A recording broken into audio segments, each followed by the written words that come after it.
अस्सलाम वालेकुम। कैसे हैं भाई, सब ठीक हैं? अच्छा भाई, तो आज जो है वो हम बैकएंड ऐप डेवलपमेंट स्टार्ट कर रहे हैं यूजिंग नोड जेस। ठीक है भाई, नोड जेस के थ्रू, और नोड जेस का एक फ्रेमवर्क है एक्सप्रेस जेस, इसके थ्रू जो है हम बैकएंड ऐप डेवलपमेंट सीखेंगे। अभी तक हमने फ्रंट एंड ऐप डेवलपमेंट सीखी, ठीक है, और एक कंप्लीट वेबसाइट बनाना सीखी। ठीक है, किसी भी लेवल की वेबसाइट हम बना सकते हैं, और बैकएंड की अभी तक हमें नीड नहीं हुई। जो भी डेटाबेस और इन सारी चीज़ों का जो काम था उसके लिए हमने फायरबेस वगैरह यूज़ कर लिया, क्योंकि फायरबेस एक ऐसी सर्विस थी कि जो सर्वरलेस थी। विदाउट बैकएंड हम डायरेक्टली फायरबेस को अपने फ्रंट एंड की ऐप के साथ कनेक्ट कर सकते हैं और यूज़ कर सकते हैं। ठीक है, लेकिन इसके अलावा जो भी चीज़ें हैं, जो भी दूसरे डेटाबेसेस हैं बड़े बड़े, ठीक है, और जितना भी प्रोसेसिंग वाला जो काम है, हैवी जो काम होता है, वो सारा उसके लिए बैकएंड ऐप जो है ना वो रिक्वायर्ड होती है। ठीक है भाई, तो बैकएंड ऐप क्या कि भाई हमने देखा कि अभी तक हमने वेब ऐप बना ली, मोबाइल ऐप भी आपने देखी होगी, इसके अलावा डेस्कटॉप ऐप। तो इस तरह ये जितनी भी ऐप्स हैं, ये सारी ऐसी ऐप्स हैं कि जिनके साथ यूज़र जो है वो अट्रैक्ट करता है, यूज़र यूज़ करता है, वेबसाइट पर आता है, जीमेल यूज़ करे तो किसी को ईमेल भेजनी हो तो सारी चीज़ें उसके सामने फ्रंट पे हैं। बैकएंड ऐप का ये सीन है कि बैकएंड ऐप जो है ना वो यूज़र के साथ इंटरेक्ट नहीं करती। ठीक है, वो सर्वर के ऊपर रन हो रही होती है, उसको रन करने के लिए किसी ब्राउज़र की नीड नहीं है। ठीक है, वो सर्वर पे, क्लाउड पे रन हो रही होती है। ठीक है, तो उस बैकएंड ऐप को बनाने के लिए काफ़ी सारी प्रोग्रामिंग लैंग्वेजेस हैं। हम जो है इसके लिए यूज़ कर रहे हैं जावास्क्रिप्ट। ठीक है, अच्छा, अब जावास्क्रिप्ट का सीन ये है कि जावास्क्रिप्ट जब बनाई गई थी तो वो सिर्फ़ और सिर्फ ब्राउज़र के लिए बनाई गई थी कि भाई ये ब्राउज़र कंपेटेबल है, इसको ब्राउज़र के ऊपर आप रन कर सकते हैं, ब्राउज़र के अलावा इसको आप रन नहीं कर सकते। ठीक है भाई, तो ब्राउज़र में कुछ भी आपने काम करना है फ्रंट एंड का तो वो आप जावास्क्रिप्ट के थ्रू करते थे, लेकिन तकरीबन 2009 के बाद जावास्क्रिप्ट को ब्राउज़र के बाहर रन करने के लिए एक चीज़ लॉन्च हुई जिसका नाम है नोड जेस। ठीक है भाई, तो नोड जेस बनाया गया। तो नोड जेस का काम ये है कि जावास्क्रिप्ट को ब्राउज़र के बाहर रन करना। अच्छा, अब जावास्क्रिप्ट ब्राउज़र पे कैसे रन हो रही है, ये चीज़ मैंने अभी आपको बताई कि भाई जावास्क्रिप्ट में को रन करने के लिए हर ब्राउज़र में एक इंजन होता है, जैसे कि क्रोम में, ठीक है, गूगल क्रोम हम यूज़ करते हैं, V8 इंजन के नाम से उसमें है, जो कि जावास्क्रिप्ट के कोड को एग्जीक्यूट करता है और ब्राउज़र पे रन करता है। तो इसी तरह डिफरेंट ब्राउज़र हैं और डिफरेंट इंजन है। जैसे कि अगर आप बात करें मोज़िला फायरफॉक्स की तो उस पर स्पाइडर मंकी नेम है, तो वो जावास्क्रिप्ट को एग्जीक्यूट करता है और ब्राउज़र पे रन करता है। ठीक है, तो ये सारा सीन है। तो जब नोड जेस बनाया गया तो नोड जेस के लिए भी, जो कि क्रोम यूज़ कर रहा है, V8 इंजन, उसको यूज़ किया गया और इसको ऐसा बनाया गया कि भाई इसको जावास्क्रिप्ट को विदाउट ब्राउज़र हम रन कर सकें और इससे जो है ना हम बैकएंड ऐप वगैरह बना सकें। ठीक है, और भी बहुत सारे काम होते हैं, लेकिन इसका जो मेन काम है वो बैकएंड ऐप डेवलपमेंट है। ठीक है, अच्छा, नोड जेस हम क्यों सीख रहे हैं, कोई दूसरी क्यों नहीं सीख रहे, क्योंकि हमारा जो बैकग्राउंड है, हम पढ़ते आए, हमने जावास्क्रिप्ट सीखी है, अच्छी जावास्क्रिप्ट सीखी है और काफ़ी सारी चीज़ें पढ़ी हैं उसमें। तो नोड जेस में जो बैकएंड ऐप डेवलपमेंट होती है उसमें टोटली जावास्क्रिप्ट यूज़ हो रही है हर जगह पे। जावास्क्रिप्ट आपको आती होगी तो आप कंप्लीट बैकएंड ऐप बना सकते हैं यूजिंग नोड जेस। ठीक है, तो ये इसका फ़ायदा है। दूसरा फ़ायदा ये है कि यार ये काफ़ी पॉपुलर है, दुनिया भर में लोग इसको यूज़ कर रहे हैं, बड़ी बड़ी कंपनीज़ इसको यूज़ कर रही हैं, लाइक पेपाल। ठीक है, और भी बहुत सारी हो सकती हैं, अगर हम यहाँ कहीं देखें उन्होंने पार्टनर्स वगैरह शो किए हुए हों, लेकिन काफ़ी बड़ी बड़ी कंपनीज़ हैं जो इसको यूज़ कर रही हैं नोड जेस को। तो ये रीज़न है जिसकी वजह से हम नोड जेस यूज़ कर रहे हैं, और फास्ट है काफ़ी, कम्युनिटी सपोर्ट बहुत अच्छी है, ठीक है। इंटरनेट पे ओपन सोर्स लाइब्रेरीज बहुत सारी मौजूद है। जैसे रिएक्ट हमने की, आपने देखा होगा ना, लाइब्रेरीज हर चीज़ की मिल जाती है आपको। यूआई बनानी है उसकी लाइब्रेरी मौजूद है, आइकन्स लगाने हैं उसकी लाइब्रेरी मौजूद है। तो इस तरह नोड जेएस के अंदर भी काफ़ी सारी लाइब्रेरीज जो है ना वो इंटरनेट पर मौजूद हैं, ठीक है। तो ये सारे फ़ायदे हैं जिसकी वजह से हम बैकएंड ऐप डेवलपमेंट के लिए नोड जेएस सीख रहे हैं, ठीक है। हर लैंग्वेज एक अपने लेवल पे है भाई, कि आप पाइथन पे भी होती है बैकएंड डेवलपमेंट, दूसरी लैंग्वेज डॉट नेट पे भी होती है, ठीक है। लेकिन भाई आपका जिस पे बैकग्राउंड है, जिसमें आप स्ट्रांग है, उसमें करेंगे तो ज़्यादा अच्छा भी होगा। और नोड जेएस का एक अलग लेवल है, ठीक है भाई। तो नोड जेएस अब हम स्टार्ट करते हैं कि अब सबसे पहले शुरू करने से पहले समझें कि भाई ये कैसी लैंग्वेज है। अच्छा, जावा स्क्रिप्ट में ना हमने एक चीज़ देखी थी, शायद आपको याद हो, कि हमारे पास ना दो तरह का कोड होता है, सिंक्रोनस वर्सेस एसिंक्रोनस। इसका मतलब पता है क्या था भाई? सिंक्रोनस लाइन बाय लाइन चलता है और एसिंक्रोनस लाइन बाय लाइन नहीं चलता। कैसे चलता है? मतलब उसको टाइम लगता है क्या भाई? मतलब हम अगर किसी चीज़ का वेट कर रहे हैं कि वो एक प्रिपेयर हो रही है या कुछ काम हो रहा है, कुछ प्रोसेसिंग हो रही है, कुछ कैलकुलेशन हो रही है, तो उसका वेट करें या वेट करे बगैर आगे बढ़ जाएं। वेट करे बगैर आगे बढ़ जाएं तो इसको हम बोलते हैं एसिंक्रोनस, ठीक है। और सिंक्रोनस का मतलब ये है कि जब तक एक काम हो ना जाए उसका इंतज़ार करते रहें, और जब वो काम ख़त्म हो जाए तो फिर दूसरा काम करने जाएं, ठीक है। इसकी ना बहुत सारे एग्जाम्पल्स हैं, रियल लाइफ एग्जाम्पल्स भी होती हैं, ठीक है भाई। कि आप क्लास में आ रहे हैं, अटेंडेंस लगा रहे हैं, अटेंडेंस पर रश है, आपके पास एक ऑप्शन है कि अटेंडेंस आप क्लास के बाद भी लगा सकते हैं, ठीक है। तो अब आप अगर रश में खड़े रहे, टाइम ज़ाया होता रहा, तो ये किस में शामिल होगा? सिंक्रोनस में, ठीक है। आप उसको छोड़ के क्लास में आ गए, वो आपने बोला चलो एंड में लगा लूँगा मैं, ठीक है, इसमें शामिल होगा। इस तरह की एग्जाम्पल्स हो सकती हैं, ठीक है। एक अगर हम बात करें, एक रेस्टोरेंट है, ठीक है, उसमें रेस्टोरेंट में एक किचन है, जहाँ किचन में सारी फूड प्रिपेयर हो रहा है, टेबल्स हैं बहुत सारी, यहाँ कस्टमर्स आ रहे हैं, और बीच में एक वेटर है, ठीक है ना। वेटर किसी टेबल पे गया, उसने ऑर्डर लिया, किचन में गया, उसने ऑर्डर प्लेस किया, अब फूड प्रिपेयर हो रहा है, ठीक है भाई, और दूसरा कस्टमर दूसरे टेबल पे आ गया। तो अब वेटर क्या कर रहा है कि भाई वहाँ खड़ा हुआ इंतज़ार कर रहा है कि जब तक फूड प्रिपेयर नहीं हो जाता वो वहीं खड़ा रहेगा, और वो फारिग है बिल्कुल। फूड प्रिपेयर होगा, फूड लेगा, टेबल पे जाके सर्व करेगा। तो ये इस काम को हम बोलेंगे सिंक्रोनस, ठीक है। मतलब एक चीज़ जब तक ख़त्म नहीं हुई दूसरी चीज़ को नहीं देखा, ठीक है। अच्छा, एसिंक्रोनस में क्या होता है कि भाई वेटर ने टेबल 1 से ऑर्डर लिया और किचन में जाके वो ऑर्डर प्लेस किया, जब तक वो प्रिपेयर हो रहा है टेबल 2 से जाके दूसरा ऑर्डर ले लिया, ठीक है। तो नोड जेएस का एक अच्छी चीज़ ये है कि ये सिंक्रोनस है, कि यार एक साथ आप काफ़ी काम कर सकते हैं इसमें, और ये एसिंक्रोनस वाली कोई भी काम हो आप करवा सकते हैं इसके अंदर, ठीक है भाई। और इसमें एक चीज़ होती है, क्या नोड जेएस आप सीखते हैं ना, तो सवाल होता है, इंटरव्यू में भी होता है, और काफ़ी लोग आपसे पूछते हैं कि यार नोड जेएस जो है ना वो सिंगल थ्रेडेड है या फिर मल्टी थ्रेडेड है, ठीक है। तो जवाब क्या है इसका? सिंगल थ्रेडेड है, ठीक है भाई। थ्रेड क्या होता है? थ्रेड का मतलब ये होता है कि भाई अब एक रिक्वेस्ट आई आपकी ऐप को, बैकएंड ऐप आपकी है, उसको एक रिक्वेस्ट आई कि भाई ये काम करना है, कोई डेटा फैच करना है, कोई डेटा चाहिए, ठीक है, XYZ कोई भी एक काम करना है, ठीक है ना। अब जब तक अब वो थ्रेड को रिक्वेस्ट आई, थ्रेड क्या करेगा? वो काम करेगा और उस काम को करके रिस्पॉन्स बैक करेगा।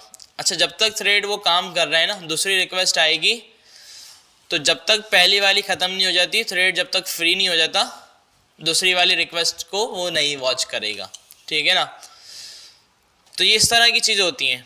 बाकी एडवांस जावास्क्रिप्ट जब आप लोग पढ़ लेते तो उस टाइम पे मैंने एक आपको यूट्यूब पे सीरीज़ बोला था कि यार ये पढ़ लेना, उसमें इस चीज़ को ना बड़ा डिस्कस किया गया है। ये असल में जावास्क्रिप्ट की चीज़ है ये। फिर इसमें जो है इवेंट लूप होता है, ठीक है, उसका पता होगा आपको, ठीक है भाई। फिर एक टास्क क्यू होती है, कॉल बैक क्यू भी बोलते हैं उसको। फिर एक माइक्रो टास्क क्यू होती है, ठीक है।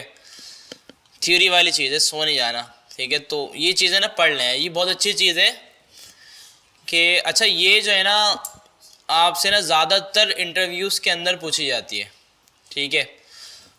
और जब ये चीज़ आप सीख लेते हैं ना, फिर जावास्क्रिप्ट को करने में ना और मज़ा आता है। वही बात है ना कि एक चीज़ आप कर रहे हैं, अब आप उसको, आपको उसकी हिस्ट्री भी पता चल गई, उसका बैक भी पता चल गया कि सब चीज़ें चल कैसे रही हैं, तो फिर आपको जो है ना और ज़्यादा उसको करने में मज़ा आएगा कि यार ये काम ऐसे हो रहा है आगे, ठीक है। अगर आपको कुछ पता ही नहीं है, आप करे आ रहे हैं, तो फिर भी मज़ा तो आएगा, लेकिन वो बात नहीं आएगी।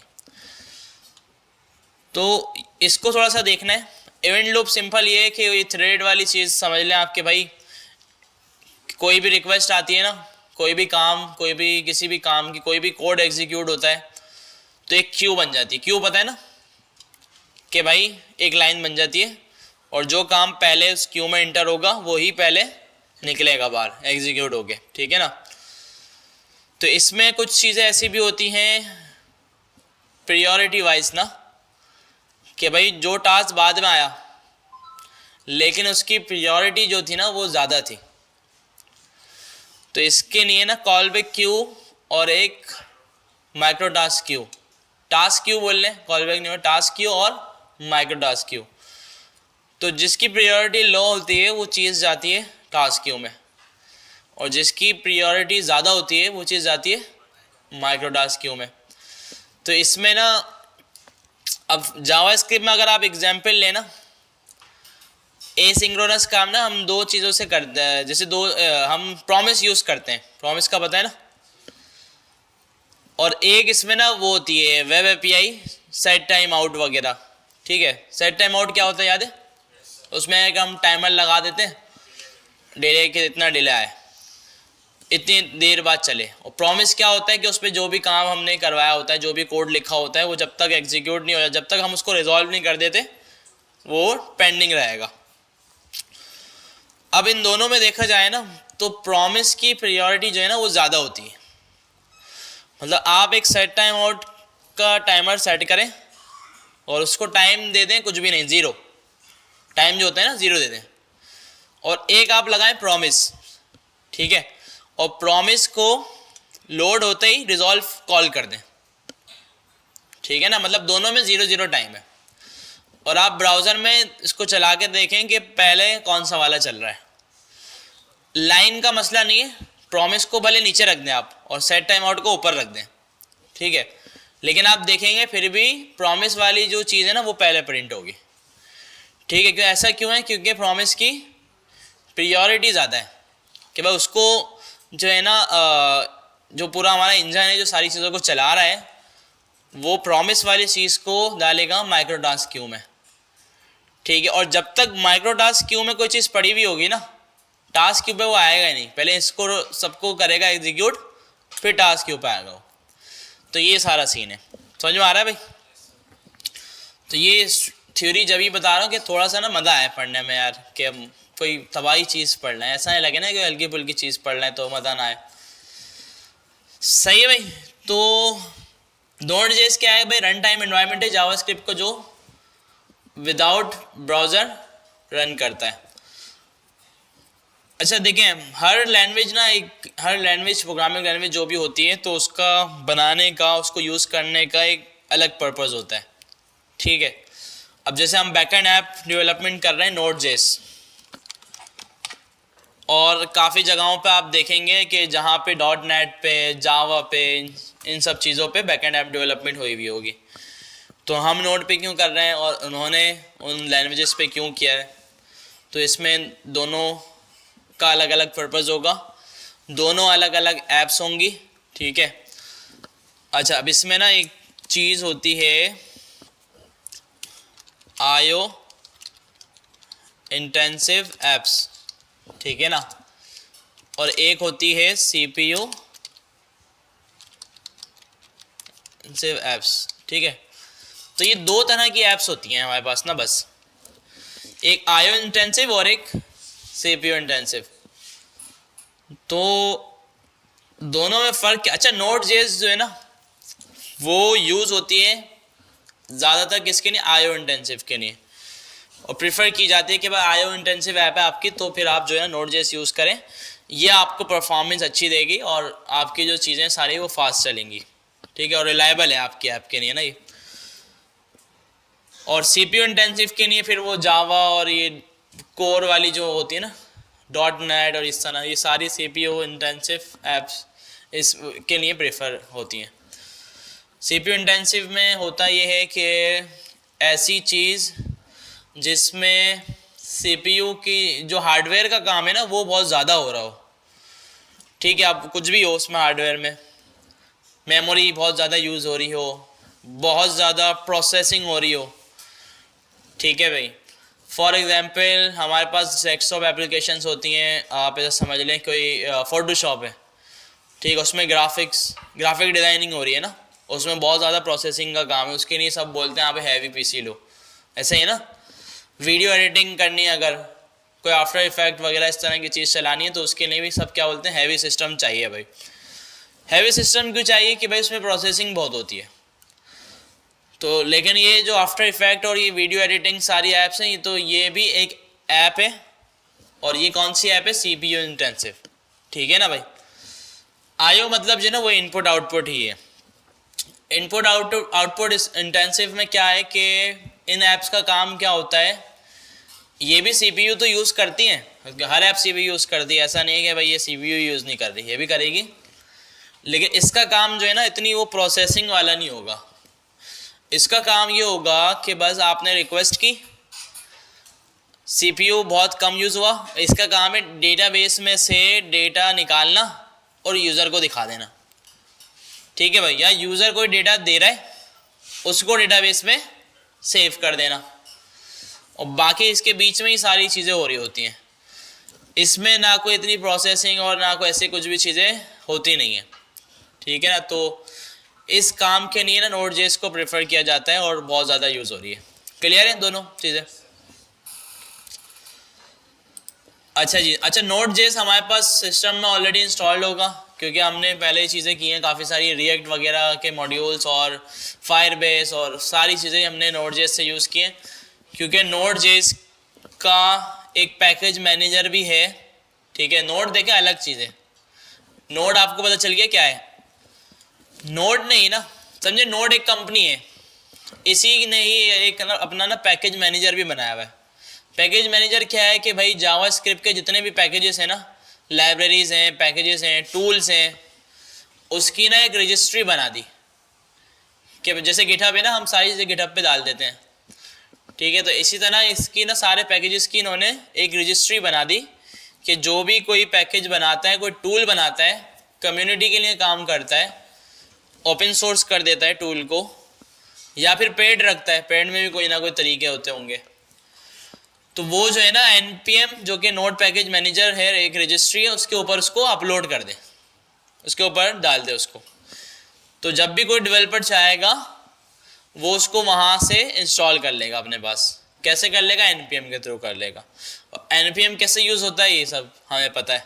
ठीक है ना, तो Node.js का ये काम भी है।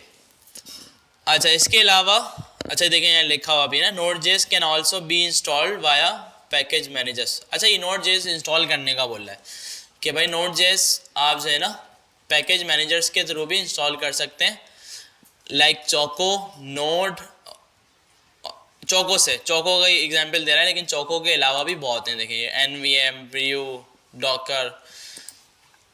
खैर हम जो है ना Node.js ऐसी चीज़ है कि इसको डायरेक्ट डाउनलोड करते हैं और फिर जितनी भी चीज़ें वो सारी Node.js से करते हैं। अच्छा, Node.js अपडेट अपने आप को खुद कर देता है, ऐसा सीन है। ठीक है, अच्छा हमेशा सिस्टम में आपने Node.js का ना LTS वर्जन रखना है। कभी भी आपको इश्यूज़ आ रहे हो, कोई मसले आ रहे हो ना, तो आप एक बार चेक कर लिया करें Node.js की वेबसाइट पे जाके कि यार LTS वर्जन कहीं अपडेट तो नहीं हो गया। या मेरे सिस्टम में बहुत ओल्ड तो नहीं हुआ हुआ, या मैं आगे तो नहीं निकल गया, क्योंकि इससे आगे का भी होता है। आप देखेंगे ना LTS के अलावा भी इसका वर्जन होगा। तो पहले ये 2 दिखाता था, लेकिन अब ये सिर्फ डायरेक्ट LTS ही दिखा रहे हैं यहाँ मेन पेज के ऊपर। अच्छा ये रहा 21 पे निकला हुआ ये, ठीक है। तो लेकिन बेहतर ये होता है कि ये LTS वाला जो है ना, ये मोस्ट रिकमेंड होता है कि भाई सब यही यूज़ करते हैं, क्योंकि ये स्टेबल होता है, ठीक है। इसमें ऐसा नहीं होता कि इनकी टेस्टिंग चल रही हो और बीटा हो, ये कुछ भी ऐसा नहीं होता, ये स्टेबल वर्जन होता है। तो इस वजह से हर कोई जो है ना, इसको ऐप बनाने के लिए या किसी ऐप को डाउनलोड करने के लिए, कुछ भी करने के लिए LTS वर्जन ही यूज़ करते हैं, ठीक है। तो अब हम सिस्टम में अगर अब अपने देखें कि कौन सा Node.js का वर्जन जो है वो है, तो कैसे देखते हैं, कमांड लिखते हैं node स्पेस -v। तो हमारे पास हुआ है 20.11.0, ठीक है। अच्छा मेन वर्जन जो होता है ना, वो फर्स्ट वाला होता है। फर्स्ट वाला जो वर्जन कोड है ना, जैसे 20, ये मैच करना चाहिए आपका। अब जैसे मेरे पास 11 आ रहा है और वहाँ लिखा हुआ है 12, इसका फ़र्क नहीं पड़ता, ठीक है। ये शायद मैं आपको बता चुका ये वाली 3 वाली चीज़ ना, कि ये 3 कोड क्यों होते हैं, ठीक है। इसमें फर्स्ट वाला जो होता है ना, वो मेजर वर्जन होता है, ठीक है भाई, और सेकंड वाला माइनर होता है, लास्ट वाला जो थर्ड वाला जो है ना, वो बग फिक्स, ठीक है। कोई एरर आ गया, कोई मसला आ गया, तो वो वर्जन रिलीज़ होता है, ठीक है। तो इसका ये सीन होता है। तो अब हमारे पास देखें 11.0 है और वहाँ पे आप देखें तो 12.2 है। तो मेजर कौन सा 20, तो हमने 20 को देखना है कि मतलब 20 में ये होता है कि पूरा मतलब बदल के ही रख दिया एक चीज़ को ना। अब जैसे रिएक्ट का मैंने उस दिन आपको बताया कि भाई 19 आने वाला है, तो इसका मतलब ये एक बहुत बड़ा चेंज आने वाला है, ठीक है। जो डेवलपर्स होते हैं ना किसी भी लैंग्वेज के, तो वो यही देखते हैं कि जब ये फर्स्ट वाला वर्जन चेंज होता है ना, तो फिर उनको उस चीज़ को दोबारा से पढ़ना पड़ता है, देखना पड़ता है कि भाई क्या क्या चीज़ें चेंज हुई हैं, ठीक है। और छोटी मोटी चीज़ के लिए को इतना ज़्यादा देखना नहीं पड़ता, वो खुद पता चल जाता है। तो नोड हमारे पास इंस्टॉल हुआ है। अब हमें क्या करना है, इसके थ्रू एक बैकएंड ऐप बनानी है।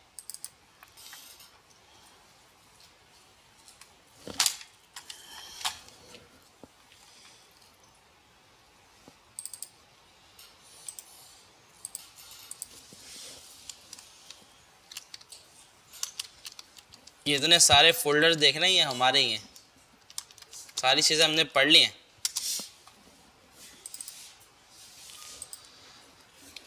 अच्छा जी, पहले तो आप समझें कि देखें कि जावास्क्रिप्ट को Node.js जो है ना विदाउट ब्राउज़र चलाता कैसे है। देखिए मैंने एक जावास्क्रिप्ट की फ़ाइल बनाई, इस पर मैंने एक कंसोल लिखा टेस्ट। अब मुझे इसको रन करना है। तो इससे पहले वाला तरीका क्या था, एक HTML की फ़ाइल बनाऊं और उस HTML की फ़ाइल के साथ इसको कनेक्ट करूं और चला दूं, ब्राउज़र पे जाके ये रन हो जाएगा, ठीक है। अब क्या सीन है, इसको Node.js के थ्रू विदाउट ब्राउज़र रन करना है। तो मैं टर्मिनल में आऊँगा, ठीक है। विदाउट ब्राउज़र होगा तो फिर वो टर्मिनल में ही होगा भाई, जाहिर सी बात है। टर्मिनल में आके मैं लिखूँगा नोड, और नोड के आगे मैं अपनी फ़ाइल का नेम बताऊँगा कि भाई कौन सी फ़ाइल को रन करना है। तो मेरी फ़ाइल का नाम है index.js और आप देखें वहाँ पे टेस्ट लिखा हुआ आ गया, ठीक है। इसका मतलब नोड जो है ना वो विदाउट ब्राउज़र मेरे पास चल गया। तो इसमें आप, ये तो मैंने कंसोल लिखा है, कुछ भी लिख सकते हैं जावास्क्रिप्ट का, वेरिएबल बनाएं, लूप चला दें, एरे, ऑब्जेक्ट, जितनी भी चीज़ें जावास्क्रिप्ट में हमने पढ़ी हैं वो सारी आप यहाँ पे लिखें और वो चलाएं, सिंपल बिल्कुल चलेगा। बस कुछ चीज़ें होती हैं अब जो इसमें नहीं होंगी ना, ये आपको देखना है, और बड़ा आसान है समझना कि जो विंडो वाली चीज़ें थी ना वो इसमें नहीं होंगी। जैसे अलर्ट नहीं होगा, अलर्ट कैसे होगा, प्रॉम्प्ट नहीं होगा, फिर document dot gate element by ID, इस तरह के जितने भी मेथड्स हैं ना वो सारे मौजूद नहीं होंगे, ठीक है। अच्छा वेब एपीआई होगी इसमें, क्योंकि वेब एपीआई मैंने बताया ना V8 इंजन इसमें भी है। तो set time out, set interval, वो सारी चीज़ें होंगी इसमें, ठीक है। बस डॉक्यूमेंट जो हम लिख रहे हैं डॉक्यूमेंट और विंडो वगैरह वाली चीज़ें यहाँ पे नहीं होंगी, बाकी सारी चीज़ें तो होंगी यहाँ पे, ठीक है।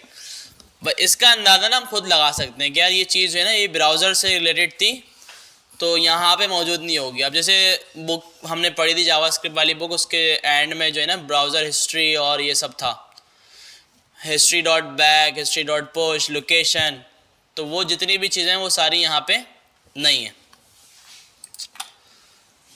अच्छा जी, तो अब हम जो है ना क्या करते हैं, अच्छा Node.js को यूज़ करके हम जो है ना एक सर्वर बना सकते हैं, ठीक है, एक बैकएंड ऐप। अच्छा, बैकएंड ऐप को चलाने के लिए ना एक सर्वर चाहिए होता है हमें। अभी ये सिर्फ जावास्क्रिप्ट चली है हमारे पास, ये बैकएंड एप्लीकेशन रन नहीं हुई।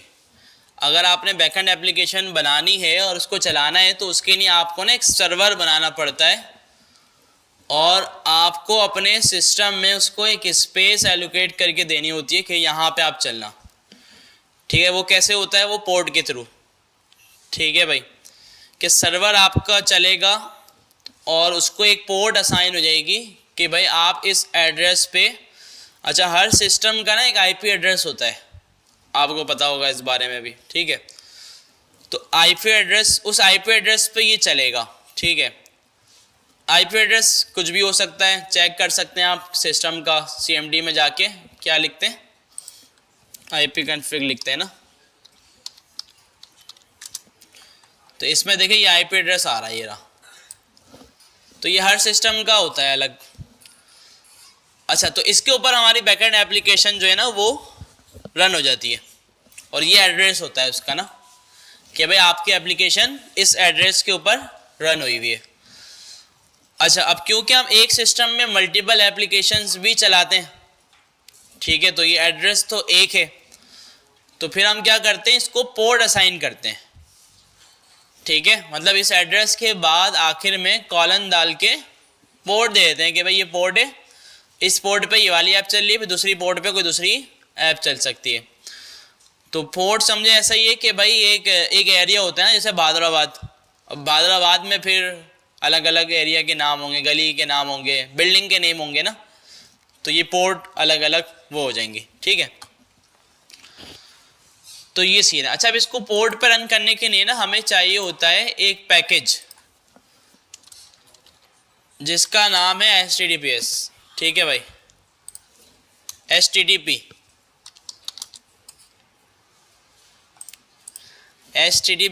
या फिर HTTP सर्वर। तो ये क्या करता है, ये जो है ना हमें एक सर्वर को रन करके दे देता है, ठीक है। Node.js का ही है ये, और ये क्या करता है, हमें एक सर्वर को रन करके दे देता है। अच्छा, अब इसमें ना लेकिन इशू ये कोर Node.js है, मतलब Node.js जो प्योर Node.js होती है ना वो है ये। अब इसमें इशू ये, इसमें कोड बहुत ज़्यादा लिखना पड़ता है, ठीक है। और फिर सर्वर पे जो भी रिक्वेस्ट आती है ना, कहीं से कोई एक्सेस करने की कोशिश करता है, वो रिक्वेस्ट आती है, उस रिक्वेस्ट को हैंडल करने के लिए भी हमें काफ़ी सारा कोड लिखना पड़ता है, ठीक है, और उस रिक्वेस्ट को पूरी तरह से हैंडल करना पड़ता है, ठीक है। तो इस वजह से इस तरह की और भी काफ़ी सारी चीज़ें Node.js में जो कि लेंथी हैं, ठीक है। तो इस वजह से Node.js पे जो भी बैकएंड ऐप बनाता है वो यूज़ करता है एक्सप्रेस JS को, ठीक है। तो ये क्या है, ये भाई fast unopinionated minimalist web framework for Node.js। देखना कैसे इन्होंने वर्डिंग इस्तेमाल की है कि भाई फ्रेमवर्क है Node.js का और बहुत पॉपुलर है, बहुत ज़्यादा यूज़ होता है दुनिया भर में, बहुत अच्छा है, और इसी से ही आप सर्वर भी बना सकते हैं और इसी से आप सारे वो काम कर सकते हैं जो Node.js में बहुत लेंदी थे, ठीक है ना। तो इसको हम यूज़ करेंगे अपनी बैकएंड ऐप बनाने के लिए। अच्छा, अब पहले तो इसको ना इंस्टॉल करना पड़ेगा, सही है ना।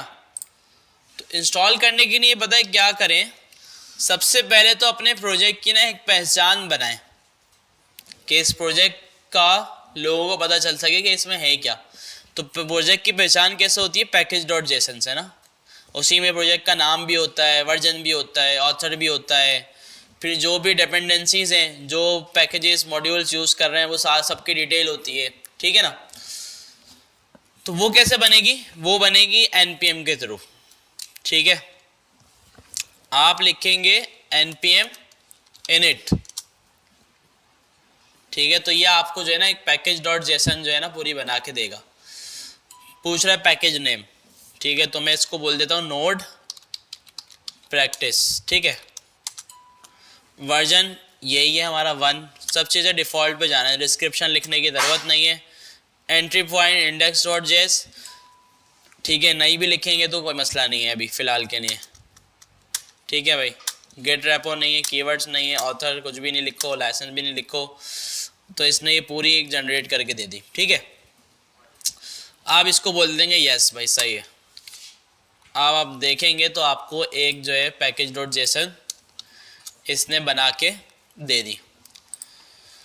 अब आप अपने प्रोजेक्ट में ना कुछ भी इंस्टॉल करेंगे तो उसकी डिटेल जो है वो यहाँ पे भी आएगी।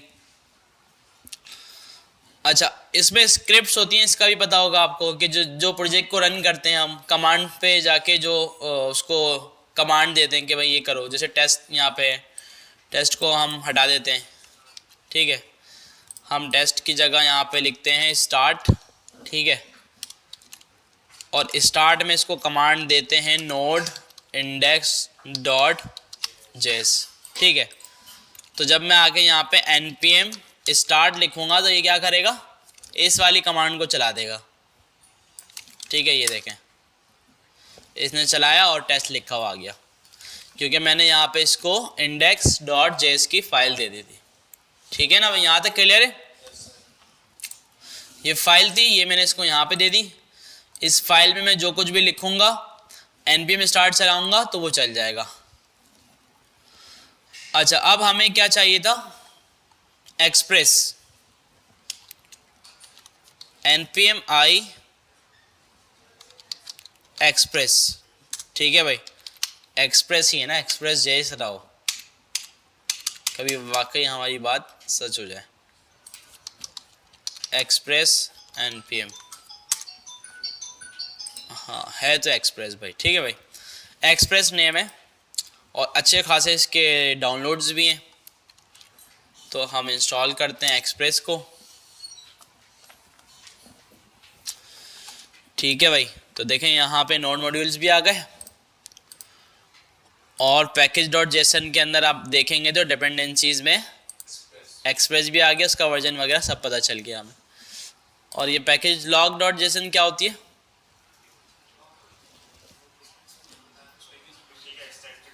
क्या है? क्या हो गया भाई? क्या थी ये क्यों बन गई? किसकी डिटेल है?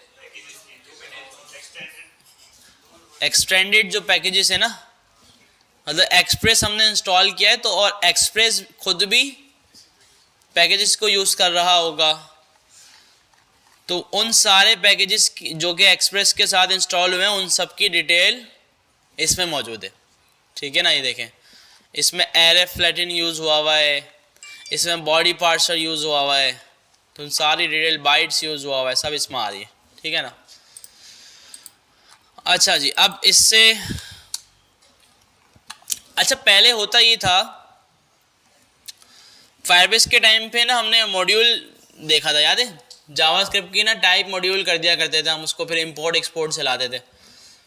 तो वो इंपोर्ट एक्सपोर्ट वाली जो चीज़ थी ना वो यहाँ पे सपोर्टेड नहीं थी नोड.जेएस के अंदर ना। तो फिर हम यहाँ पे ना अलग तरह से जो कि ES5 का फीचर था ना वो यूज़ करते थे। ये इंपोर्ट और ये एक्सपोर्ट जो है ना ये ES6 का फीचर है। ES5 में था रिक्वायर मॉड्यूल्स था, मॉड्यूल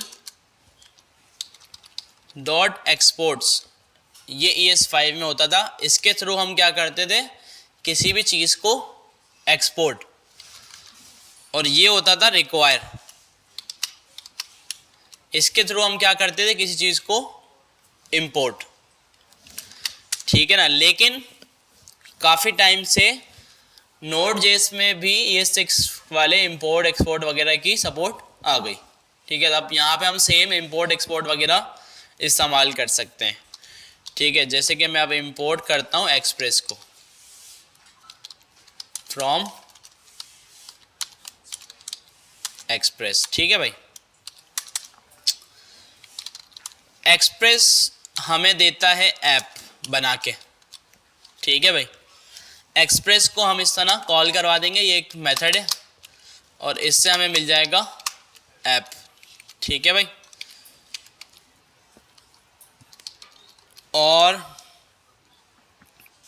ऐप से फिर हम जो है ना सारी रिक्वेस्ट बनाते हैं, एपीआईज बनाते हैं और सर्वर को लिसन करवाते हैं, ठीक है। पहले लिसन करवा देते हैं ऐप डॉट लिसन कि भाई जैसे मैंने बोला ना बैकएंड ऐप जो है ना वो एड्रेस के ऊपर रन हो रही होगी, ठीक है, ताकि हमें देखना हो कि हमारी ऐप कहाँ चल रही है, तो वो इस एड्रेस पे चल रही है। बाय डिफ़ॉल्ट ये आईपी एड्रेस खुद उठाता है और पोर्ट हमें बतानी पड़ती है, ठीक है भाई। तो पोर्ट हमें बतानी पड़ती है। अच्छा, पोर्ट का ना एक स्टैंडर्ड होता है 3000, जैसे रिएक्ट हमारी रन होती थी 3000 पे, 3000 पे ऑलरेडी अगर एक प्रोजेक्ट चल रहा होता था तो 3001, 2, 3, 4 इस तरह से वो होती थी। 4000 पे भी कर सकते हैं आप, 8000, 5000, ठीक है। तो ये एक स्टैंडर्ड है, इसको फॉलो करते हैं लोग यूज़ करने के लिए ना। आप गूगल करेंगे कि भाई इस पोर्ट असाइन करने का स्टैंडर्ड क्या है, तो आपको सारा मिल जाएगा कि भाई इस तरह से पोर्ट असाइन कर दें, तो वो कर दें, वो चल जाएगा, ठीक है। कोई इसमें मतलब ऐसी लिमिटेशन नहीं है कि भाई आप ये ना करो। तो मैं यहाँ पे लिखूँ 3000, ठीक है भाई। और दूसरे आर्गुमेंट में होता है कॉलबैक, ठीक है भाई। और ये कॉलबैक जब चलेगा कि जब ये जो है 3000 के ऊपर हमारा सर्वर रन हो जाएगा। तो हम क्या करते हैं, यहाँ पे लिख देते हैं सर्वर इज रनिंग ऑन 3000, सही है भाई, सेव हो गया। अब जो है ना हम यहाँ पे आते हैं और अब दोबारा से npm स्टार्ट लिखते हैं और ये आ जाएगा एरर। ये बोल रहा है कि भाई इंपोर्ट अलाउ नहीं है, Node.js के अंदर इंपोर्ट अलाउ नहीं है, लेकिन मैंने क्या बताया अलाउ हो गया है। बस इसको बताना पड़ेगा कि हम इंपोर्ट यूज़ कर रहे हैं। वो बताना कैसे पड़ेगा कि इसको ना आप बता दो टाइप मॉड्यूल, ठीक है, जैसे जावास्क्रिप्ट में भी हम लगा देते ना, वो लगा दिया इसको। तो अब इसको पता चल जाएगा, ठीक है भाई। क्या आ गया लिखा हुआ, सर्वर इज रनिंग ऑन 3000। अच्छा, अभी आपने देखा होगा ये एग्जिट नहीं हुआ टर्मिनल, पहले ये एग्जिट हो रहा था। मैं npm स्टार्ट लिखता था पहले और क्या हो रहा था कि भाई टेस्ट लिखा हुआ आता था और एग्जिट हो जाया करता था, लेकिन अब एग्जिट नहीं हुआ। अब एग्जिट क्यों नहीं हुआ, क्योंकि इस पर हमारी एप्लीकेशन रन हो गई है, ठीक है। ये हमारी एप्लीकेशन है जो इस टर्मिनल के ऊपर रन हो रही है। टर्मिनल बंद होगा, एप्लीकेशन भी बंद हो जाएगी। अच्छा, ब्राउज़र में कोई ऐसा खास काम होगा तो नहीं, लेकिन आप इस पोर्ट को लिसन करवा सकते हैं ब्राउज़र का ना। ब्राउज़र में ना एक और काम होता है कि आप किसी एपीआई को भी हिट कर सकते हैं ब्राउज़र से। हमने की ना, जेसन प्लेस होल्डर को हिट किया, जो भी उससे रिस्पॉन्स मिल गया, ठीक है। तो हम अपने सर्वर को भी हिट करके देख सकते हैं। 3000 मैंने हिट करा, देखें इसमें अभी ये पेज आ रहा है वाइट और इस पर लिखा हुआ आ रहा है कैन नॉट गेट, कि भाई ये एप्लीकेशन तो है लेकिन ये कुछ भी दे नहीं रही, मतलब कुछ गेट नहीं कर पा रहे यहाँ से, ठीक है, क्योंकि अभी हमने वहाँ पे कुछ किया ही नहीं है। कुछ करेंगे तो फिर यहाँ पे आ जाएगा वो। अच्छा, अब देखें सर्वर अगर मैं बंद कर दूँ और यहाँ आके देखूँ तो अब ये पेज लोड नहीं होगा। क्लियर है यहाँ तक? तो सर्वर जो है ना वो हमने लिसन करवा लिया अभी तक। अच्छा जी, अब अगर आपने कोई रिक्वेस्ट, किसी रिक्वेस्ट को हैंडल करना है कि भाई आपके सर्वर पे कोई रिक्वेस्ट आ रही है और आपने उसको हैंडल करना है कि उस रिक्वेस्ट के बिहाफ पे क्या काम करूं मैं, ठीक है ना। तो रिक्वेस्ट को हैंडल करने के लिए आप रिक्वेस्ट बनाएंगे, जैसे कि मैंने लिखा app.get, ठीक है। गेट का मतलब है कि यार आपके ये जब चलेगा कि जब आपके सर्वर पर गेट की रिक्वेस्ट आएगी। अच्छा, रिक्वेस्ट क्या होती है, इससे पहले रिक्वेस्ट समझ लेते हैं। HTTP रिक्वेस्ट इसको हम बोलते हैं, बताया था ये एक्सियोस के शायद बताया होगा मैंने कभी, ठीक है भाई। HTTP के रिक्वेस्ट मेथड्स होते हैं कुछ, ठीक है। अच्छा, होता क्या है, देखिए जब एक बैकएंड एप्लीकेशन आपकी बन जाती है ना और रन भी कर ली हमने, विदाउट ब्राउजर रन कर ली, टर्मिनल के ऊपर चल रही है वो, अब उस बैकएंड एप्लीकेशन के साथ हमारी कम्युनिकेशन कैसे होगी, वो होगी API के थ्रू, ठीक है। समझे, ये हम बैकएंड ऐप बना रहे हैं, या फिर आप ऐसा भी बोल सकते हैं कि हम API बना रहे हैं, ठीक है। हम क्या बना रहे हैं, API बना रहे हैं। API क्या है, एप्लीकेशन प्रोग्रामिंग इंटरफेस, ठीक है भाई, कि भाई एक एप्लीकेशन से जो जिससे बातचीत हम करते हैं ना एप्लीकेशन से, तो API के थ्रू करते हैं। बैकएंड ऐप को एक्सेस करने का इसके अलावा और कोई तरीका नहीं है, ठीक है। तो अभी जो हमारी API है ना, वो क्या है, लोकल होस्ट 3000। हमारी ऐप चल रही है किस पे, अच्छा ये क्या बोल रहा है कि कुछ लगाया हमने, अच्छा ये अभी इसको हमने कंप्लीट नहीं लिखा था तो इस वजह से एरर आ रहा था, ठीक है। ये चल गया। अभी जो हमारी API है ना, वो ये है लोकल होस्ट 3000। अच्छा, ये लोकल होस्ट पता है ना क्यों लिखा हुआ होता है, इसके पीछे जो है ना वो हमारी API ही सॉरी IP है। अब अगर मैं यहाँ पे देखूँ ना, दोबारा से IP लिखूँ, IP config, ये देखें मैंने इसको कॉपी किया, यहाँ आके मैं लोकल होस्ट को हटाऊँ और मैं IP लिख दूँ, तो देखिए अब भी चल रहा है, ठीक है। लोकल होस्ट क्या करता है, आपकी IP ना खुद गेट कर लेता है, चला देता है। तो ये हमारी हो गई API। अच्छा, API के आगे ना एंड पॉइंट्स होते हैं, वो मैंने आपको बताया था कि API के आगे क्या होते हैं, एंड पॉइंट्स। जैसे API का एड्रेस लिखा /users, तो /users क्या हुआ, and point. /photos, blogs, post, कुछ भी हो सकता है, ठीक है। एक स्लैश नहीं हो सकता, 2-3 भी हो सकते हैं। /user /post, /user /post /comment /likes, इस तरह मल्टीपल एंड पॉइंट्स के एड्रेस हो सकते हैं, ठीक है। अब जो API जो कॉल हम करते हैं ना, तो वो HTTP, उसको हम बोलते हैं HTTP रिक्वेस्ट। जो API के थ्रू हम कोई रिक्वेस्ट करते हैं ना सर्वर को, तो उसको हम क्या बोलते हैं, HTTP रिक्वेस्ट, ठीक है।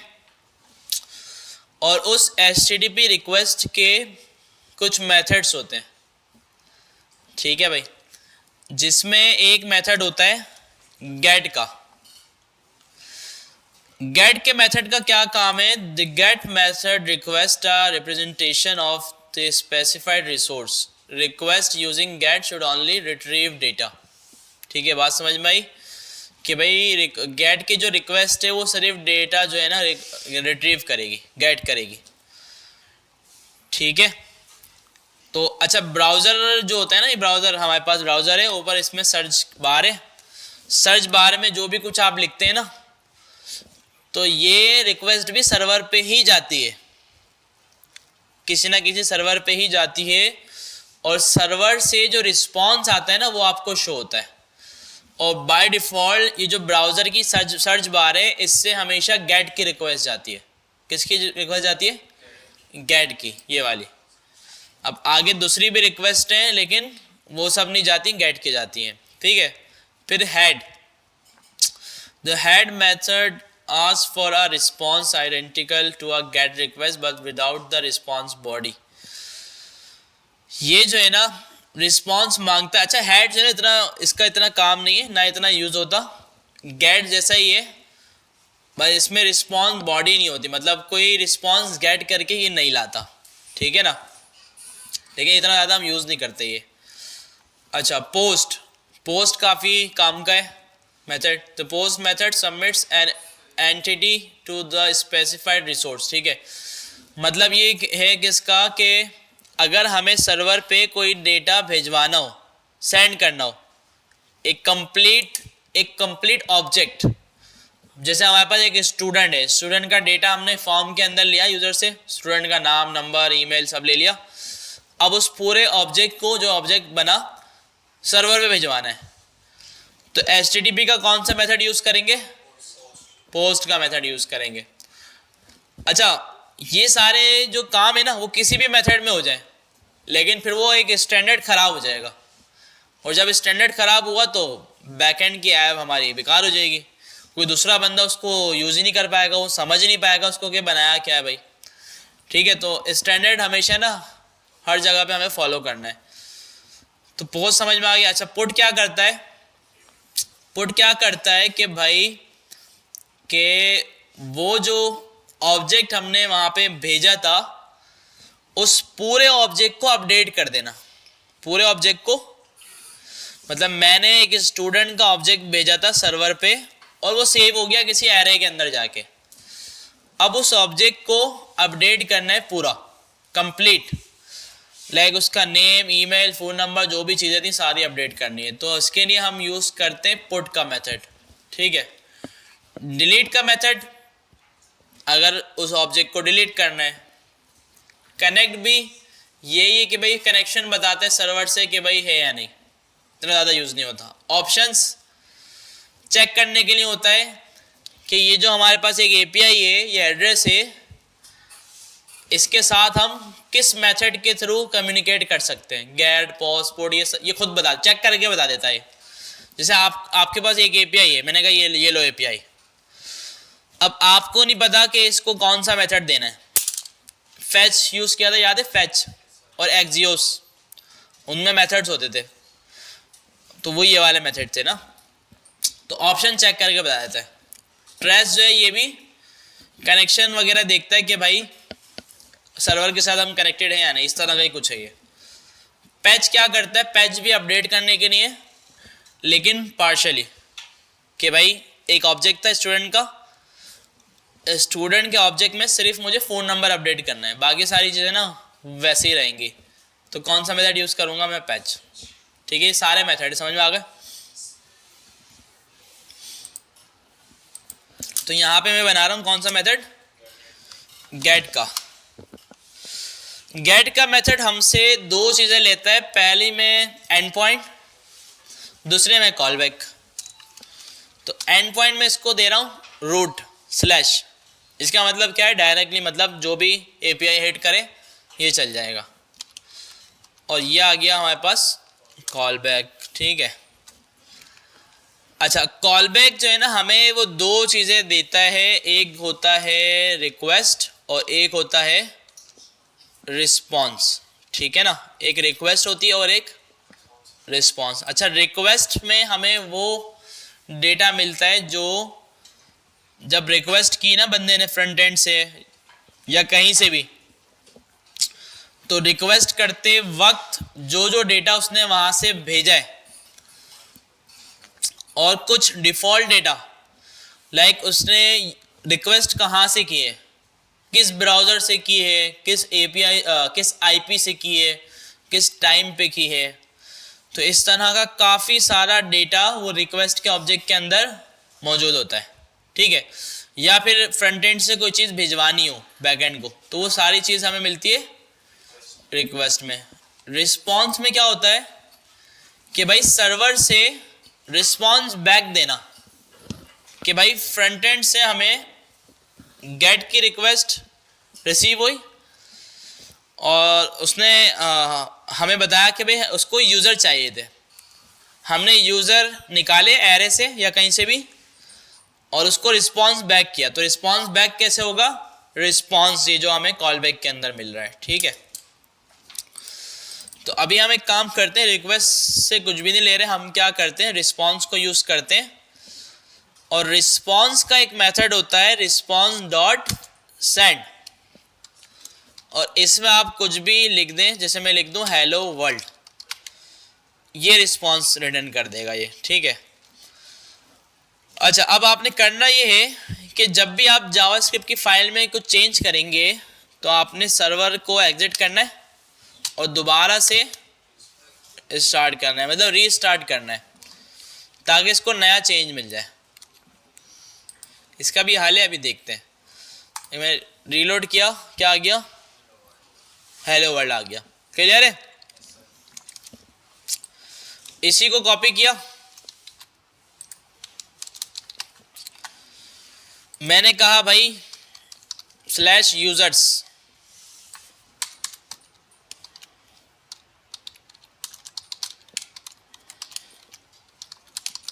ठीक है भाई। क्या कर दिया मैंने, ये एक और एंड पॉइंट बना दिया, और इसमें मैंने क्या बोला कि जब एक गेट की रिक्वेस्ट आए और उसका एंड पॉइंट /users हो तो उसको क्या कर देना, ये एरे ऑफ ऑब्जेक्ट रिटर्न कर देना। रीलोड किया, अभी क्या आ रहा है, हेलो वर्ल्ड। ऊपर आया, मैंने लिखा /users, तो क्या आ गया, सेट है भाई। ये फीचर ना क्रोम ने डाल दिए, प्रीटी प्रिंट और ये सब क्रोम के फीचर, इसने अच्छा करके दिखा दिया ऑब्जेक्ट को। क्लियर है भाई? ये गेट वाली रिक्वेस्ट समझ में आ गई कि भाई किस तरह हम सर्वर से डेटा गेट कर रहे हैं। अच्छा जी, अब ये वाली चीज़ जो है, जो रीस्टार्ट हमें बार बार करना पड़ रहा है, तो इसके लिए हम क्या करेंगे, एक पैकेज होता है जो चेंज को डिटेक्ट करता है कि हमारे कोड बेस में कोई चेंज आया है, और सर्वर को ऑटोमेटिकली रीस्टार्ट कर देता है, ठीक है, पैकेज। उस पैकेज का नेम है नोडमोन, ठीक है भाई। ये तो ये क्या करता है, नोडमोन रीलोड ऑटोमेटिकली, ठीक है भाई। ये हम कर देंगे इंस्टॉल। अच्छा, अगर आप Node.js की डेवलपमेंट कर रहे हैं, आप बैकएंड डेवलपर हैं, तो बेहतर है कि इसको आप अपने सिस्टम में ग्लोबली कर दें कि बार बार इंस्टॉल करने की ज़रूरत ही ना पड़े, ठीक है ना। नहीं तो फिर आप इसको अपने प्रोजेक्ट के अंदर भी कर सकते हैं सिर्फ, ठीक है। बेहतर है कि आप इसको ग्लोबल कर दें कि भाई अगले भी किसी प्रोजेक्ट में यूज़ करना हो तो आप कर लें, क्योंकि इसकी ज़रूरत जो है ना, ये आपको सिर्फ आपके सिस्टम पे पड़ेगी और सिर्फ डेवलपमेंट के वक्त ही पड़ेगी। एक बार प्रोजेक्ट आपका फाइनल हो गया, बन गया, तो फिर ज़रूरत नहीं है ना, फिर इसको आपने लाइव कर देना है किसी ऑनलाइन सर्वर के ऊपर।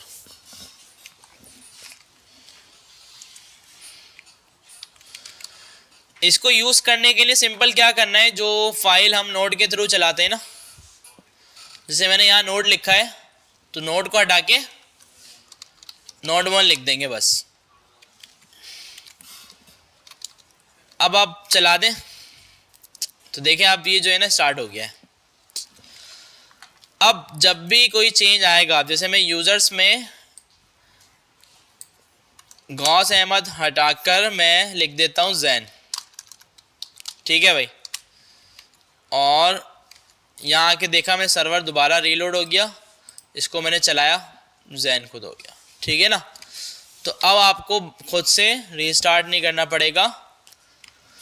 तो इसके लिए हम पता है क्या करते हैं, क्योंकि जब हम इसको ऑनलाइन करेंगे ना अपने प्रोजेक्ट को, तो वहाँ पे नोडमोन नहीं चलाते हम, वहाँ पे नोड ही चलता है, ठीक है। वहाँ नोडमोन होता भी नहीं है। तो नोडमोन जो है ना, सिर्फ हम इंस्टॉल करते हैं अपनी आसानी के लिए। तो हम क्या करते हैं, और जो प्रोजेक्ट को चलाने की डिफ़ॉल्ट कमांड होती है ना, वो स्टार्ट होती है हर जगह, ऐसे ही है ना। तो हम क्या करते हैं, यहाँ पे नोड ही रहने देते हैं और एक नई कमांड बनाते हैं, डेव, ठीक है। या तो डेव या फिर स्टार्ट डेव, इस तरह करके भी बना सकते हैं आप। और यहाँ पे आप लिख देते हैं ठीक है। तो ये कमांड बनाने का फ़ायदा क्या हुआ कि जब आप इसको डेवलपमेंट में चलाएंगे तो चलाएंगे npm run start dev, और जब ये लाइव होके ऑनलाइन होके चलेगा तो npm start चल जाएगा। ठीक है, कैसे चलाएंगे भाई? npm run start dev, start के अलावा जो कमांड होती है ना उससे पहले रन लिखना पड़ता है हमें। ठीक है, शायद वैसे भी चल जाए, नहीं चलेगा। ठीक है, तो हमें लिखना पड़ेगा रन, क्योंकि स्टार्ट जो है ना वो डिफ़ॉल्ट कमांड होती है, और ये इसने चला दिया। ठीक है भाई, तो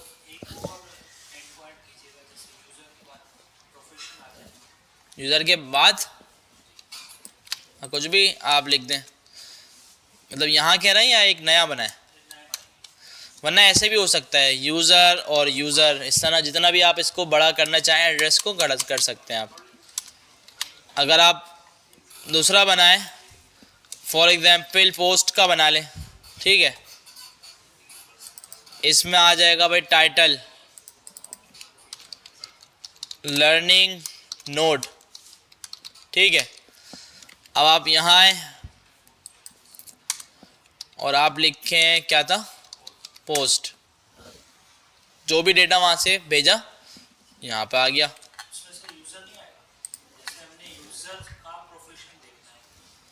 वो भी हो सकता है, तो उसके लिए अलग राउट बनेगा। अब किस यूज़र का देखना है, यूज़र की आईडी भी बतानी पड़ेगी। ठीक है, तो ये सारी चीज़ें भी देखते हैं आहिस्ता आहिस्ता। ठीक है ना। अच्छा, इससे पहले अभी बहुत कुछ है इसमें ना, बहुत कुछ है, अभी बस समझे हमने स्टार्ट किया है।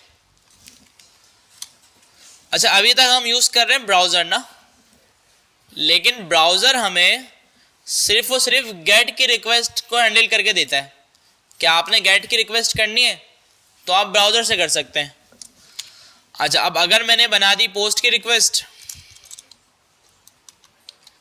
ऐप डॉट पोस्ट, यूज़र को पोस्ट करना है, तो अब मैं इसको कैसे हैंडल करूँगा, इसका कोई ऑप्शन मेरे पास ब्राउज़र में नहीं है। ठीक है ना, ब्राउज़र से कहीं से भी देखें, अगर मैं यूज़र लिखूँ, ये यूज़र से ये यूज़र है। ठीक है, अगर मैं यहाँ हूँ, मैं लिखूँ यूज़र, इसको कुछ मिलेगा ही नहीं।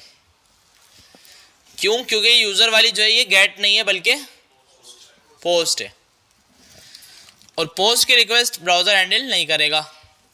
या तो हमें कोई एप्लीकेशन बनानी पड़ेगी फ्रंट एंड की, जिसके ज़रिए हम फिर फैच की रिक्वेस्ट करके इसको हैंडल करें, या फिर हमें यहाँ आके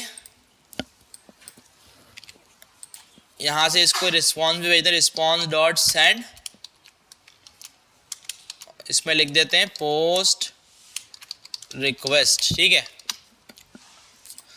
या तो हमें क्या करना पड़ेगा कि फैच इस तरह लिख के हम लिखेंगे फैच के अंदर ये वाला एड्रेस, और क्या होता है, इस तरह होता है ना, मेथड आता है इसमें पोस्ट। ठीक है, और इसमें क्या होता है, एप्लीकेशन टाइप ना, नहीं, रिक्वेस्ट टाइप, एप्लीकेशन। चलो, अगर ये अभी ना भी लिखेंगे ना तो चलेगा, और फिर इसको हम क्या करवाते हैं, देन में रिस्पॉन्स डॉट जेसन, और फिर देन में रिस्पॉन्स, एंटर नहीं दबाना था, कंसोल डॉट लॉग। ये क्या बोल रहा है, हमने कोई चीज़ मिस करी है। अच्छा, अगर हम देखें भाई फैच का, पोस्ट का रिक्वेस्ट एग्जाम्पल दिखाओ भाई, क्या है, कुछ मिस कर दिया होगा, हेडर्स के अंदर जाएगा ना ये कुछ, तो ये हेडर आ गया, ये आ गया, बॉडी की अभी ज़रूरत नहीं है। ठीक है,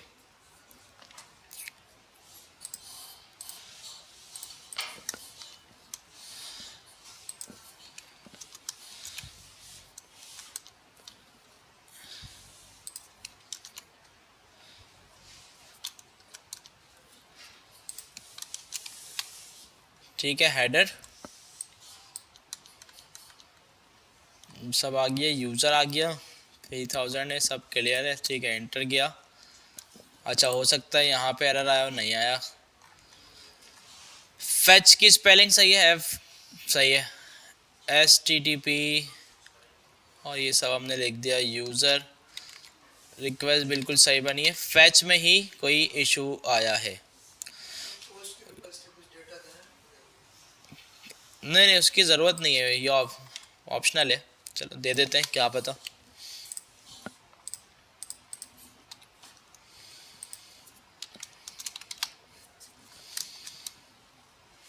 अच्छा एक मिनट, ये देखते हैं क्या बोल रहा है। ये एड्रेस में कुछ बोल रहा है, मसला है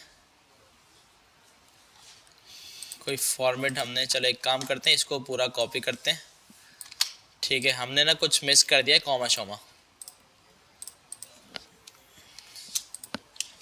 ठीक है, यहाँ से इसको एड्रेस को यहाँ लगाते हैं, इंटर करते हैं।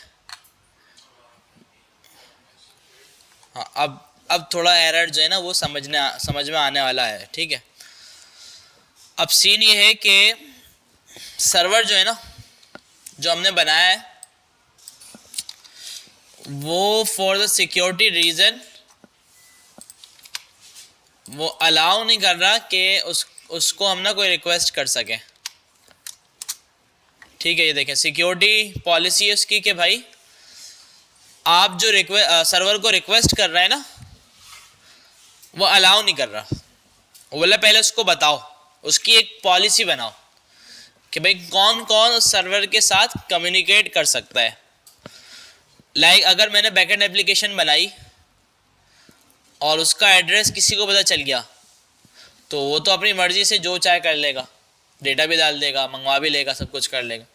तो इस वजह से ना हमें पॉलिसी, सिक्योरिटी के लिए कुछ पॉलिसीज बनानी पड़ती हैं और भी बहुत सारे काम करना पड़ते हैं, लाइक ऑथेंटिकेशन वगैरह, ये सब बनाना पड़ती है हमें। तो इसके लिए ना हमारे पास एक पैकेज है, खुद से बनाना बड़ा मुश्किल है, तो एक पैकेज है हमारे पास, इसका नाम है कोड्स।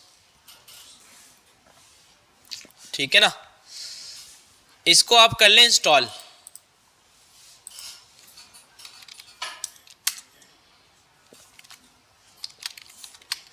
कोड्स को कर लें आप इंस्टॉल और इसको चला दें दोबारा, और कोड में आए और यहाँ पे करें इंपोर्ट कोड्स फ्रॉम कोड्स। ठीक है, और हमें एक्सप्रेस को बताना है कि हाँ आप जो है ना कोड्स को यूज़ करो। तो एक्सप्रेस को बताने के लिए हम करते हैं ऐप डॉट यूज़, कि हमारी ऐप यूज़ कर रही है कोड्स को। ठीक है, कोड्स शायद कॉल होगा या बगैर कॉल हुआ होगा, देख लेते हैं। कॉल होगा, ठीक है, चल गया हमारे पास ये। और इसको जब हम दोबारा से ट्राई करें तो अब भी ये एरर बोल रहा है। अब क्या बोल रहा है ये,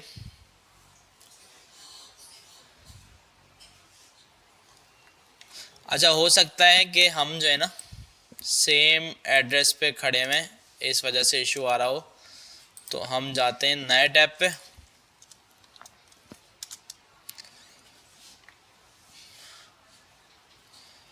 fail to fetch.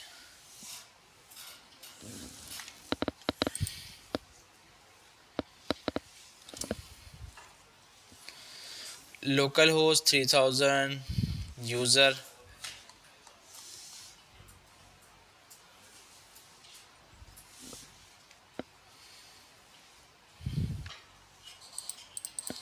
App dot post भी हमने बनाया है, यूज़र हमने इसको राउट दे दिया है।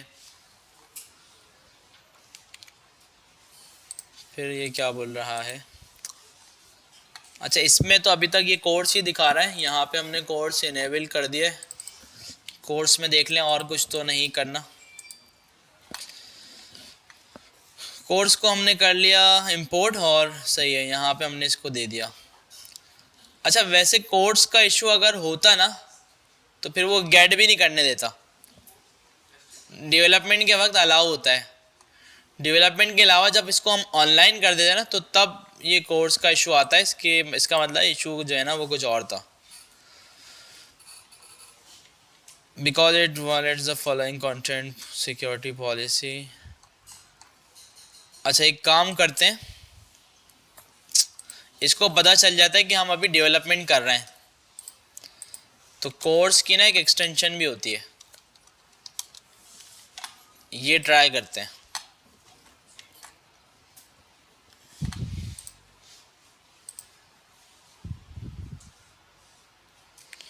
ठीक है, ये एक्सटेंशन हमने डाल दी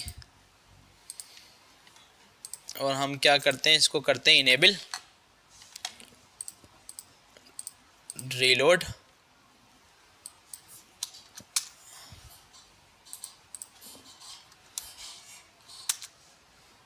ठीक है, और ये हमारे पास चल गया। हो सकता है हम उस राउट पे थे, इस वजह से भी इशू आ सकता है, चेक कर लेंगे अभी। तो देन दोबारा लगाते हैं।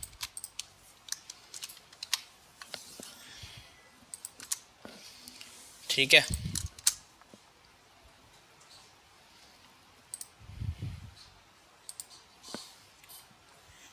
अच्छा ऊपर कंसोल लगाया हुआ है, हमने क्या करना था, रिटर्न करना था रिस्पॉन्स डॉट जेसन को। ठीक है, ये बोल रहा है कि भाई ये जो आप वहाँ से रिटर्न कर रहे हैं ना वो वैलिड जेसन नहीं है। तो आप एक काम कर दो, इसको जो है ना इस तरह से जेसन बना के ऑब्जेक्ट बना के रिटर्न कर दो। सही है,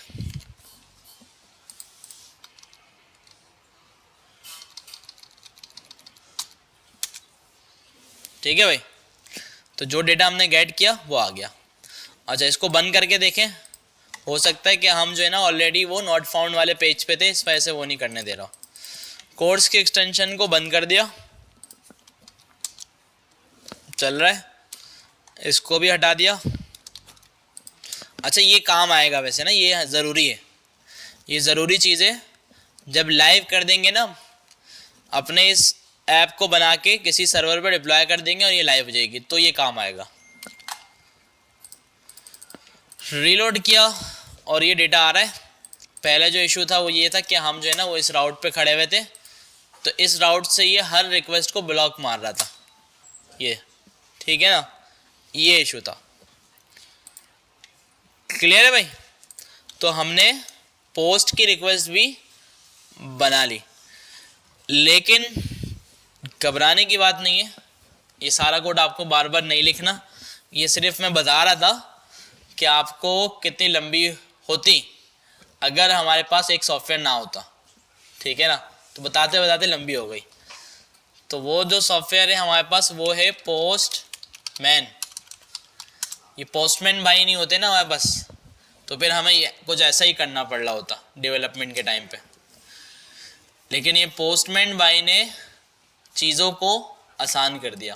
ठीक है, तो इस पोस्टमैन का काम क्या है, देखो क्या क्या काम कर रहा है। Monitor APIs, publish APIs, build APIs, बहुत सारा काम कर रहा है ये एक साथ। बहुत पॉपुलर है, दुनिया भर में बहुत यूज़ होता है, बहुत अच्छा है। इसके काम क्या क्या हैं, इसके काम ये है कि आप बैकएंड एप्लीकेशन बना रहे हैं, उसके साथ खेलना, कम्युनिकेट करना, गेट की रिक्वेस्ट, पोस्ट की रिक्वेस्ट, डिलीट, पैच, पुट सब कर सकते हैं इसमें ना। ठीक है, कोड लिखना नहीं पड़ रहा। अच्छा आप चाहते हैं कि आपको एप्लीकेशन के अंदर कोड लिखना है, या आपको कोड भी एक्सपोर्ट करके देता है कि आप छोड़ो मैं कोड बना दूंगा, ये लो कोड मुझसे लो, आप यूज़ कर लो। ये फ़ायदा। और इसका फ़ायदा क्या है कि भाई ये साथ साथ आपकी जो एपीआईज आप बना रहे हैं ना उसके रिकॉर्ड को सेव भी करता रहता है। ठीक है, और आपकी देखिए जब एक बैकएंड डेवलपर अपनी बैकएंड ऐप बना के कंप्लीट करता है और फ्रंट एंड डेवलपर भी अपना काम कर चुका होता है, तो अब फ्रंट एंड डेवलपर का काम है कि भाई बैकएंड को इंटीग्रेट करना। तो अब वो कैसे करेगा, अभी मैंने यहाँ पे दो एंड पॉइंट बनाए, एक यूज़र और एक पोस्ट। जिसने ये नहीं देखे उसको कैसे पता होगा? नहीं पता होगा ना भाई कि क्या क्या मैंने बनाया। तो उसके लिए होती है एपीआई डॉक्यूमेंटेशन। क्या होती है? कि भाई बैकएंड डेवलपर की जिम्मेदारी है कि भाई मुझे लिख के दो कि आपने कौन कौन सा एंड पॉइंट्स बनाए। ठीक है ना? तो बैकएंड डेवलपर लिख के देता है कि भाई मैंने ये एंड पॉइंट्स बनाए हैं। क्लियर है?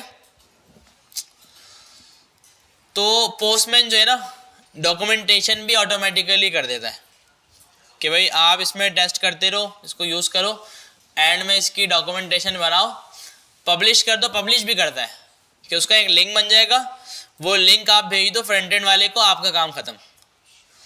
मतलब इसने इतना काम बचा लिया कि भाई ना लिख के डॉक्यूमेंटेशन बनाना पड़ ली, ना एपीआई को कहीं पे सेव करना पड़ रहा, इसने सब कुछ संभाल लिया। ठीक है? और एक और इसमें फ़ायदा ये होता है कि ये जो है ना ऑनलाइन भी होता है कि दोनों बंदे साथ काम कर रहे हैं, बैकएंड वाला भी फ्रंट एंड वाला भी। बैकएंड वाला एपीआई बनाया जा रहा है, अब बार बार वो फ्रंट एंड वाले को नहीं देगा, बल्कि फ्रंट एंड वाले को एक लिंक शेयर किया हुआ है, जो जो एपीआई रेडी होती रहेगी वो वहाँ पे खुद शो होती रहेगी कि भाई ये बन गई, ये बन गई, ये बन गई। और एपीआई को कॉल कैसे करना है, एपीआई का मेथड कौन सा है, एपीआई में डेटा क्या भेजना है, एपीआई से डेटा क्या आएगा, वो सारा कुछ इसमें मौजूद होता है। बात समझ में आई? तो इसको कर लेना है आपने इंस्टॉल। इसमें है या नहीं? इसमें नहीं है तो इसमें कर लेना है इसको इंस्टॉल।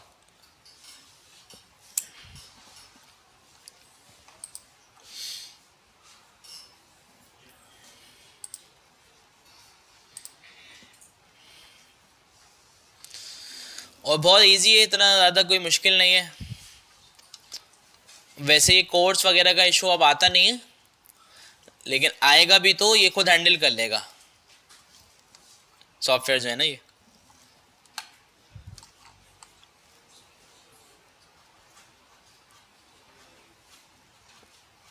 और भी बहुत सारे फीचर हैं सॉफ्टवेयर से, जब आप खेलेंगे ना तो आपको पता चलेगा कि इसके एनवायरनमेंट्स अलग अलग बन जाते हैं। कि भाई फॉर एग्जांपल आपने एक बैकएंड ऐप बना ली, अब उस बैकएंड ऐप को आपने लाइव कर दिया। अब वो लाइव वाले एड्रेस को, जो लाइव वाला जो एपीआई होगी ना उसको आप टेस्ट नहीं करते, बैड प्रैक्टिस है कि भाई लाइव डेटाबेस, लाइव एपीआई, उस पर टेस्टिंग अगर आप कर रहे हैं तो ये बहुत बड़ा रिस्क होता है। तो एक अलग पूरा एनवायरनमेंट बनता है टेस्टिंग का, मतलब टेस्टिंग का एक पूरा अलग एनवायरनमेंट, और उस पर टेस्ट होती है। तो ये आपको मल्टीपल एपीआई एनवायरनमेंट्स भी बना के देता है। डिप्लॉयमेंट्स आप खुद करेंगे लेकिन एनवायरनमेंट से अलग बना देगा, डॉक्यूमेंटेशन अलग कर देगा ये। इस तरह की चीज़ें इसमें काफ़ी।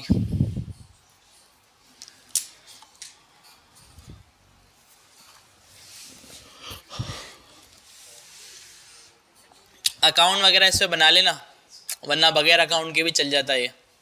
अकाउंट बनाएंगे तो फ़ायदा ये होगा कि क्लाउड पे चीज़ें सेव हो जाएंगी।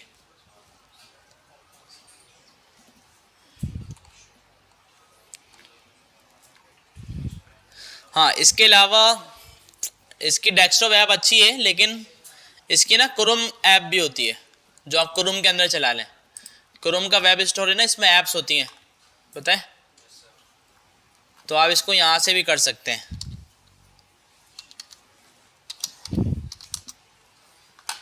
ठीक है? इंटरसेप्टर नहीं बल्कि ऐप्स में होगा, ये एक्सटेंशन में खड़े में शायद हम, आप ऐप में जाएंगे ना तो वो मिल जाती है। और इसके अलावा पोस्टमैन को आप वेब के अंदर भी इस्तेमाल कर सकते हैं। ठीक है? लेकिन वही कि लोड होगा, टाइम लेगा, और फिर बार बार खोलो उसको, तो इस वजह से डेस्कटॉप ऐप इनकी काफ़ी अच्छी है।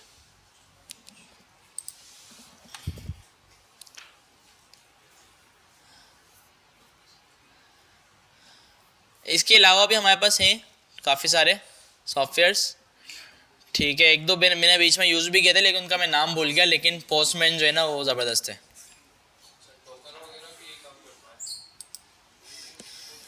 डॉकर तो अलग चीज़ है, ये तो बस एक सॉफ्टवेयर है जो आपके एपीआई को टेस्ट करके दे रहा है, करने दे रहा है आपको, और एक एनवायरनमेंट पूरा डॉक्यूमेंटेशन वगैरह सब बना के दे रहा है, बस ये और कुछ भी नहीं है।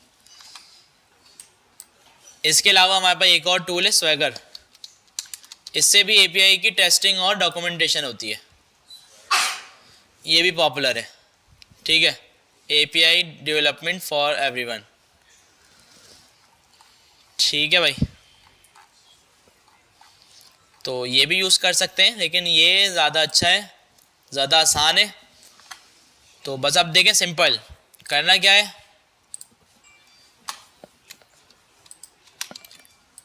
ये आपने एड्रेस डाला, गेट की एपीआई थी, यूज़र सेंड दबाया, ये आ गया आपके पास यूज़र, इजी है भाई। मतलब आपने ऊपर एड्रेस डाला, रिक्वेस्ट बता दी कौन सी, देखें सारी आ रही हैं यहाँ पे, गेट, पोस्ट, पुट, पैच सारी आएंगी जो जो होती है ना। आपने गेट करा, सेंड करा, तो नीचे आपको डेटा मिल रहा है, ठीक है ना। और काफ़ी सारे ऑप्शन है। अच्छा, इसने ना हिस्ट्री भी सेव कर ली, देखें क्या आपने थोड़ी देर पहले ये रिक्वेस्ट की थी। आप खुद से भी यहाँ पे बना सकते हैं कि भाई आप जो है न्यू एक कोई कलेक्शन बना ले। अच्छा, कलेक्शन इसने बंद कर दी, बोल रहा होगा कि आप पहले जो है ना अकाउंट बनाओ ताकि वो सेव कर सके। अकाउंट बनाओगे ना तो कलेक्शन क्या है, एक फोल्डर है, फोल्डर है। अभी देखें जब मैं रिक्वेस्ट कर रहा हूँ ना, ये डायरेक्ट आ रहा है यहाँ पे, तो ये फोल्डर के अंदर जाके सेव हो जाएगा आपका, बस ये है कनेक्शन। अच्छा जी, तो ये मैंने कर दिया। दूसरी मैंने कौन सी रिक्वेस्ट बनाई थी, पोस्ट की। आपने न्यू टैब खोला इसी के अंदर, यहाँ आपने इसको यूज़र की जगह पोस्ट किया, सेंड किया, पोस्ट आ गई। अच्छा, अब इसके काफ़ी सारे फीचर्स हैं, आपने इससे ना खेलना पड़ेगा थोड़ा। अब ये जो लोकल होस्ट 3000 आपने दोबारा लिखना पड़ रहा है, यहाँ भी लिखा है, यहाँ भी लिखा है। तो इसके लिए हमें एक आसानी देता है कि आप जो है ना ग्लोबल एनवायरनमेंट बना लें एक। लेकिन वही ये सारे फीचर जो है ना, ये बोल रहा है कि भाई पहले लॉगिन करो, उसके बाद में दूंगा।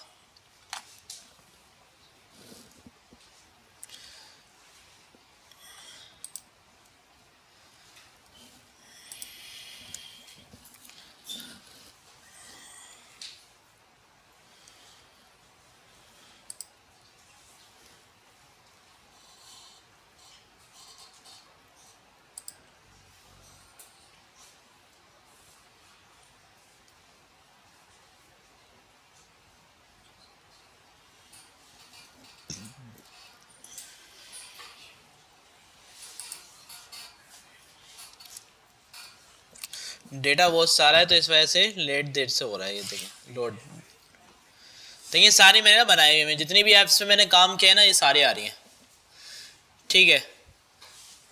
ये एक अकाउंट में वैसे बहुत होंगी ऐप्स ना, बैकएंड में ना बड़ा मज़ा आता है और काम जल्दी होता है। फ्रंट एंड में ये ना कि टाइम लगाना पड़ता है, बैकएंड में जल्दी जल्दी हो जाता है काम। तो भाई हम क्या कर रहे थे, देखें यूज़र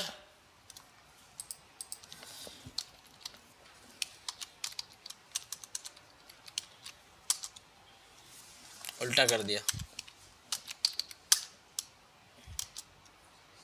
ठीक है भैया आ गया। अब ये जो लोकल होस्ट बार बार लिखना पड़ रहा है ना, इसके नहीं होता है एनवायरनमेंट। देखिए मैंने इतने सारे बनाए हुए हैं, आप एक नया एनवायरनमेंट बना लें।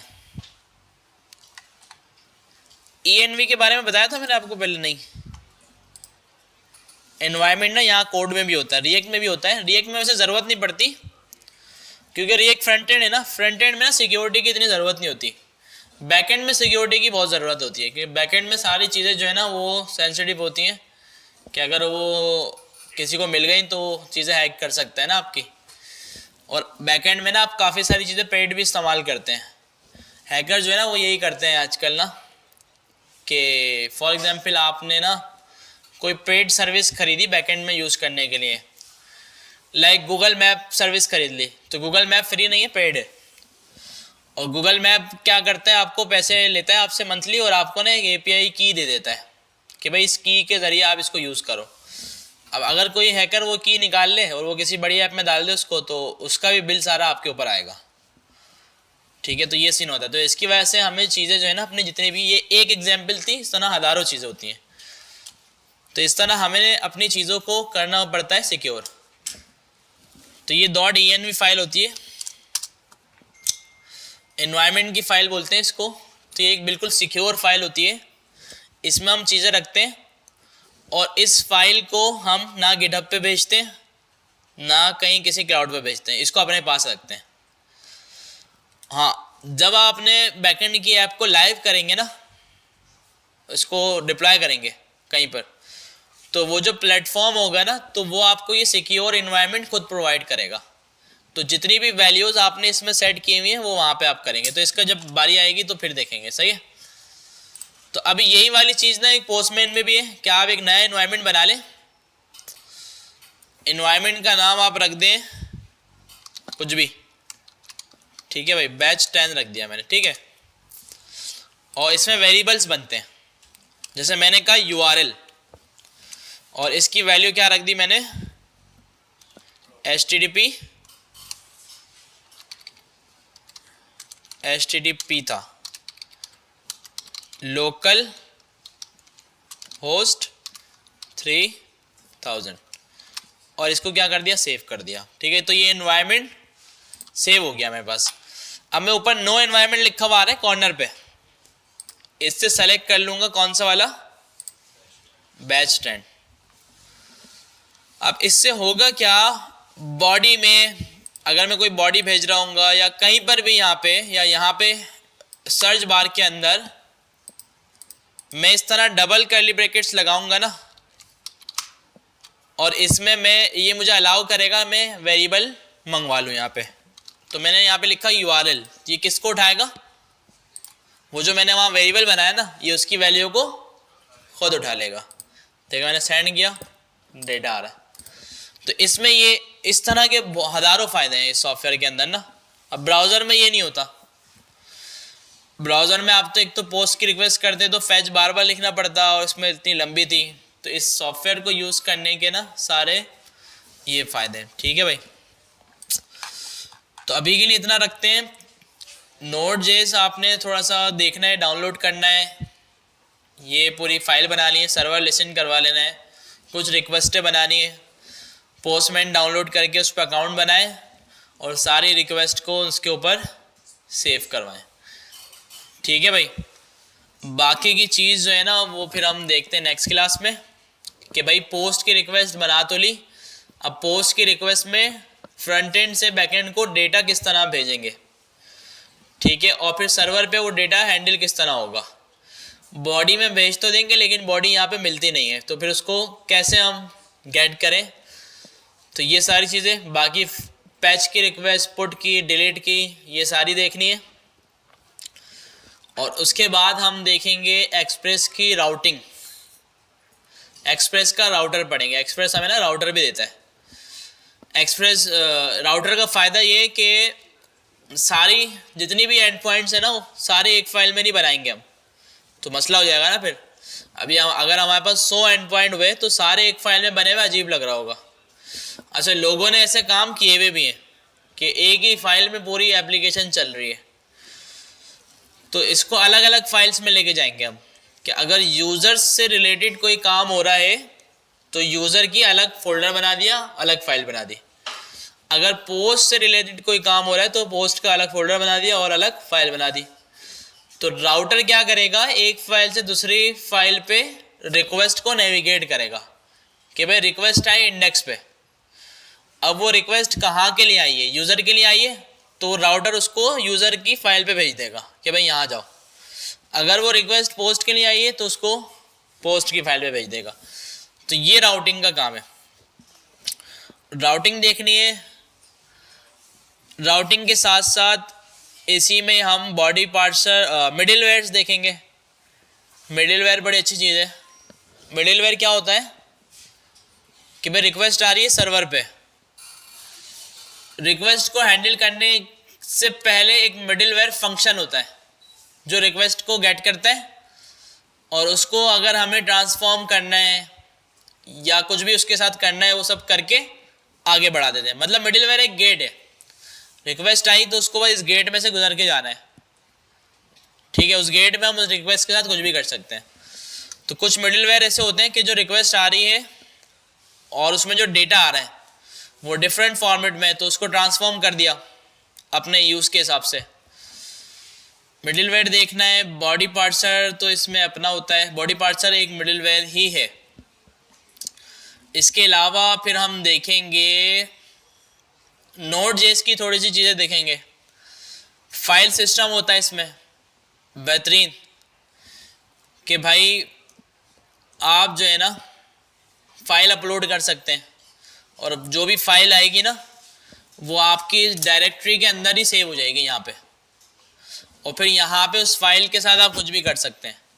फाइल को डिलीट कर दें, एडिट करवा दें, कुछ ऐड करवा दें फाइल के अंदर, ठीक है। फिर इसमें हम वैलिडेशंस देखेंगे कि जो रिक्वेस्ट आ रही है उसको वैलिडेट कैसे करें। जैसे फ्रंट एंड पे वैलिडेशन होती है ना एक, तो बैक एंड की भी वैलिडेशन होती है कि भाई जो रिक्वेस्ट आपके पास आ रही है उसको वैलिडेट कैसे करें। कि अगर किसी ने गलत ईमेल भेज दी और फ्रंट एंड वाले ने उसको वैलिडेट नहीं किया, तो फिर बैक एंड वाले का काम है कि उसको वैलिडेट करे। तो इसके लिए लाइब्रेरीज हैं अच्छी अच्छी, वो देखेंगे। तो फिर ये सारी छोटी मोटी चीज़ें देख के हम आएंगे डेटाबेस पे कि भाई अब MongoDB का कनेक्शन कैसे बनाया जाए, इसमें MongoDB को कैसे यूज़ किया जाए, और फिर डेटाबेस का CRUD, क्यूरीज और ऑथेंटिकेशन, ठीक है। फायरबेस में तो समझे हमें हलवा मिल गया ना, सब बना बनाया, ऑथेंटिकेशन भी हो गया, खुद हो गया, हमने कुछ भी नहीं किया, फंक्शन कॉल किया, हो गया, आसान मिल गया। लेकिन हमें तो वो भी समझ में नहीं आया था। अब यहाँ पे वो सारा काम खुद करना पड़ेगा, ऑथेंटिकेशन भी खुद बनानी है, डेटाबेस भी खुद बनाना है, क्यूरीज भी खुद लिखनी है, स्टोरेज भी खुद अपलोड करनी है, सारा काम खुद करना है। जो फायरबेस ने दिए थे ना फंक्शन, वो नहीं है यहाँ पे, तो हमें सारा काम खुद करना है। ऑथेंटिकेशन कैसे बनेगी, डीबी में डेटा होगा, उसको वैलिडेट करना पड़ेगा। डीबी में पासवर्ड सेव नहीं करवाना, पासवर्ड को इनक्रिप्ट करके हैश बना के उसका वो सेव कराना है, फिर उसको मैच कैसे करवाना है। तो ये सारी चीज़ें जो है ना हमें खुद से करनी पड़ेंगी। फायरबेस ने हमें ये सारी चीज़ें करके दे दी थी, लेकिन यहाँ पे हमें ये सारी चीज़ें खुद करनी पड़ेंगी। तो ये सारी चीज़ें देखेंगे। अभी हमारे पास टाइम है, तो इंशाल्लाह जो है ना हम कोर्स ख़त्म कर देंगे जून से पहले जून तक।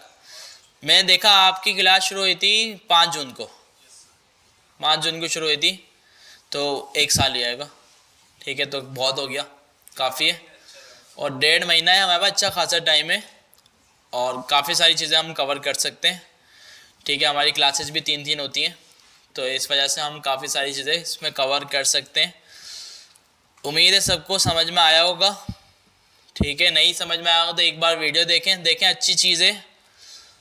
और बैकएंड का काम भी बहुत मिलता है मार्केट में ना, काम भी बहुत है, ठीक है, और हो भी जल्दी जाता है, और इससे ना आपकी लॉजिक्स अच्छी होती हैं और दिमाग आपका खुलता है और आपकी ग्रोथ बहुत फास्ट होती है।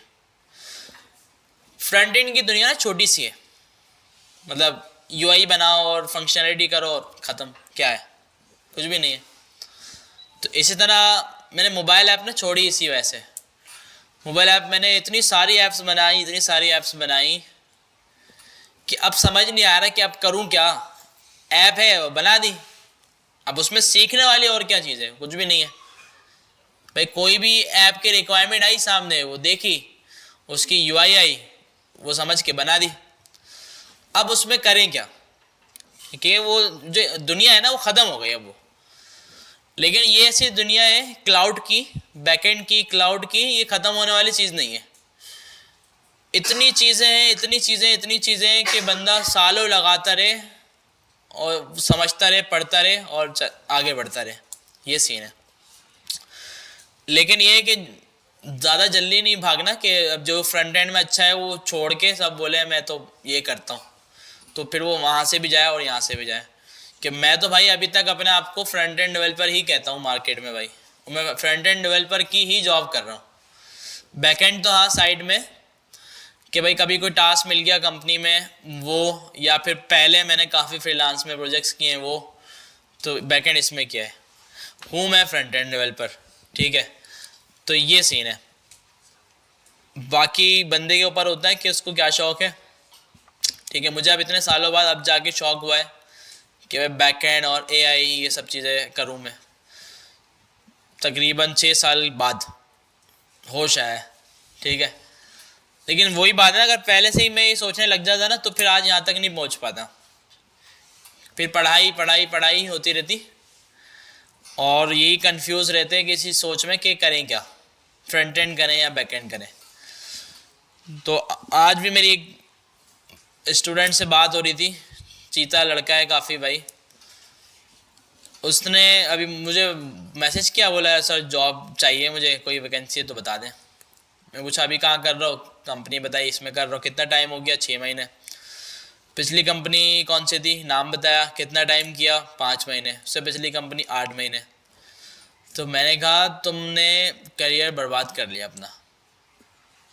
थोड़ा क्यों क्यों ऐसा क्या कर दिया सर मैंने, वो ऐसा हो गया ना भाई। ये जो आप कर रहे हो ना, ये 4 महीने 5 महीने में ये जॉब छोड़ लो तो ये आगे के लिए ना बहुत बैड इमेज जाएगा कि आगे जो अच्छी कंपनी होती है ना, फिर वो इस बंदे को ना कभी भी नहीं रखती कि भाई ये तो 5-5 महीने में जॉब स्विच कर रहा है, नवाब बना हुआ है, तो अपनी मर्जी से चल रहा है। तो कंपनी बोलती है कि इसको हम रखेंगे तो यहाँ से भी भाग जाएगा ये। वो कंपनी होगी ना जो काम निकलवाने वाली, कि इससे काम निकलवाओ और भगाओ, वो रख लेगी फिर इसको। मतलब फिर जाहिर सी बात है ऐसी कंपनी होगी तो बेकार कंपनी होगी। अच्छी कंपनी क्या होगी, वो बोलेगी अच्छा बंदा है यार, ये हमेशा हमारे पास ही रहे। वो उस बंदे को नहीं रखेगी। फिर क्यों नहीं रखेगी, उसको पता है भाग जाएगा। क्योंकि कंपनी जो है ना, किसी एम्प्लॉय को रखती है ना, तो समझे एक तरह से उसको वो बिल्ड करती है, उसको उसमें इन्वेस्ट करती है, वो उसको बनाती है, मेहनत करती है उसके ऊपर ना। और जब बंदा छोड़ के भागता है ना तो कंपनी का लॉस होता है, ठीक है। वो बात सही है कि बंदा मिल जाता है रिप्लेसमेंट में, कंपनी चलती है, कंपनी बंद नहीं होती। लेकिन थोड़ा बहुत कहीं ना कहीं कंपनी का लॉस होता है कि बंदा अचानक छोड़ के जाता है, अच्छा बंदा। तो इस वजह से उसने बोला कि मैंने बोला क्यों छोड़ लो, छोड़ने का रीज़न, उसने कहा यार जावास्क्रिप्ट पे काम करवा यार है ना, रिएक्ट दे रहे ना एंगुलर दे रहे ना बैकएंड दे रहे, तो इस वजह से मैं छोड़ लो। तो मैंने और डॉट नेट पे बैकएंड है। तो मैंने उसको फिर समझाया ना भाई बहुत अच्छी बात है, जावास्क्रिप्ट पे काम चल रहा है और डॉट नेट पे भी चल रहा है तो करना चाहिए, इसमें जॉब छोड़ने वाली क्या रीज़न है, कुछ भी नहीं है। अच्छा ये इस वजह से बता रहा हूँ ताकि आप सबको भी इस चीज़ की लर्निंग हो, पता चले कि भाई ये काम नहीं करना। तो भाई कंपनी में आपको जो भी काम मिलता है ना करने के लिए, वो करना है, ठीक है। चाहे वो किसी भी चीज़ पे हो, JavaScript, react, angular, node, Python, किसी पे भी हो, करना है आपने। हाँ एक कंपनी होती है बिल्कुल ओल्ड, जहाँ पे बिल्कुल ओल्ड टेक्नोलॉजी चल रही है, PHP और C#, डॉट नेट, इस तरह। डॉट नेट फिर अच्छी है और वो उसी को ही करे जा रहे हैं और उनकी कोई नई सोच नहीं है ना कि यार नई चीज़ भी देखी जाए, पढ़ी जाए, सीखी जाए, इम्प्लीमेंट की जाए। और वहाँ पे काफ़ी पुराने लोग बैठे हुए हैं, 10-10, 15-15 साल हो गए और उनको बस वही काम आता है और दुनिया का कुछ पता ही नहीं है। वहाँ से फिर बंदा सोचता है कि यार यहाँ से मैं निकलूँ। लेकिन अच्छी कंपनी में भी इन चीज़ों पे काम होता है। तो अगर कंपनी अच्छी होगी तो क्यों छोड़ेगा बंदा, छोड़ेगा ही नहीं भाई। तो ये सारी सीन होती है भाई, जो जिसमें आप एक्सपर्ट हो, जिसमें आप अच्छे, उसमें जॉब लग गई, कर रहा हो, जाने दो।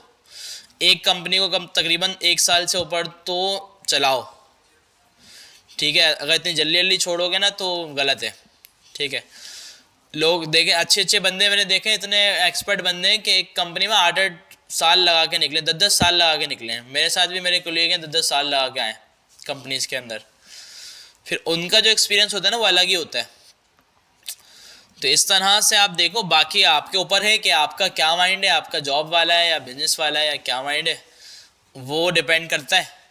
लेकिन बिजनेस वाला भी है, फिर भी काम तो करना पड़ेगा, जॉब तो करनी पड़ेगी सीखने के लिए। तो फिर तकरीबन 4-5 साल तो जॉब करनी पड़ेगी, उसके बाद जाके फिर आप अपना बिजनेस जो है ना वो कर सकते हैं। तो ये सारा सीन है।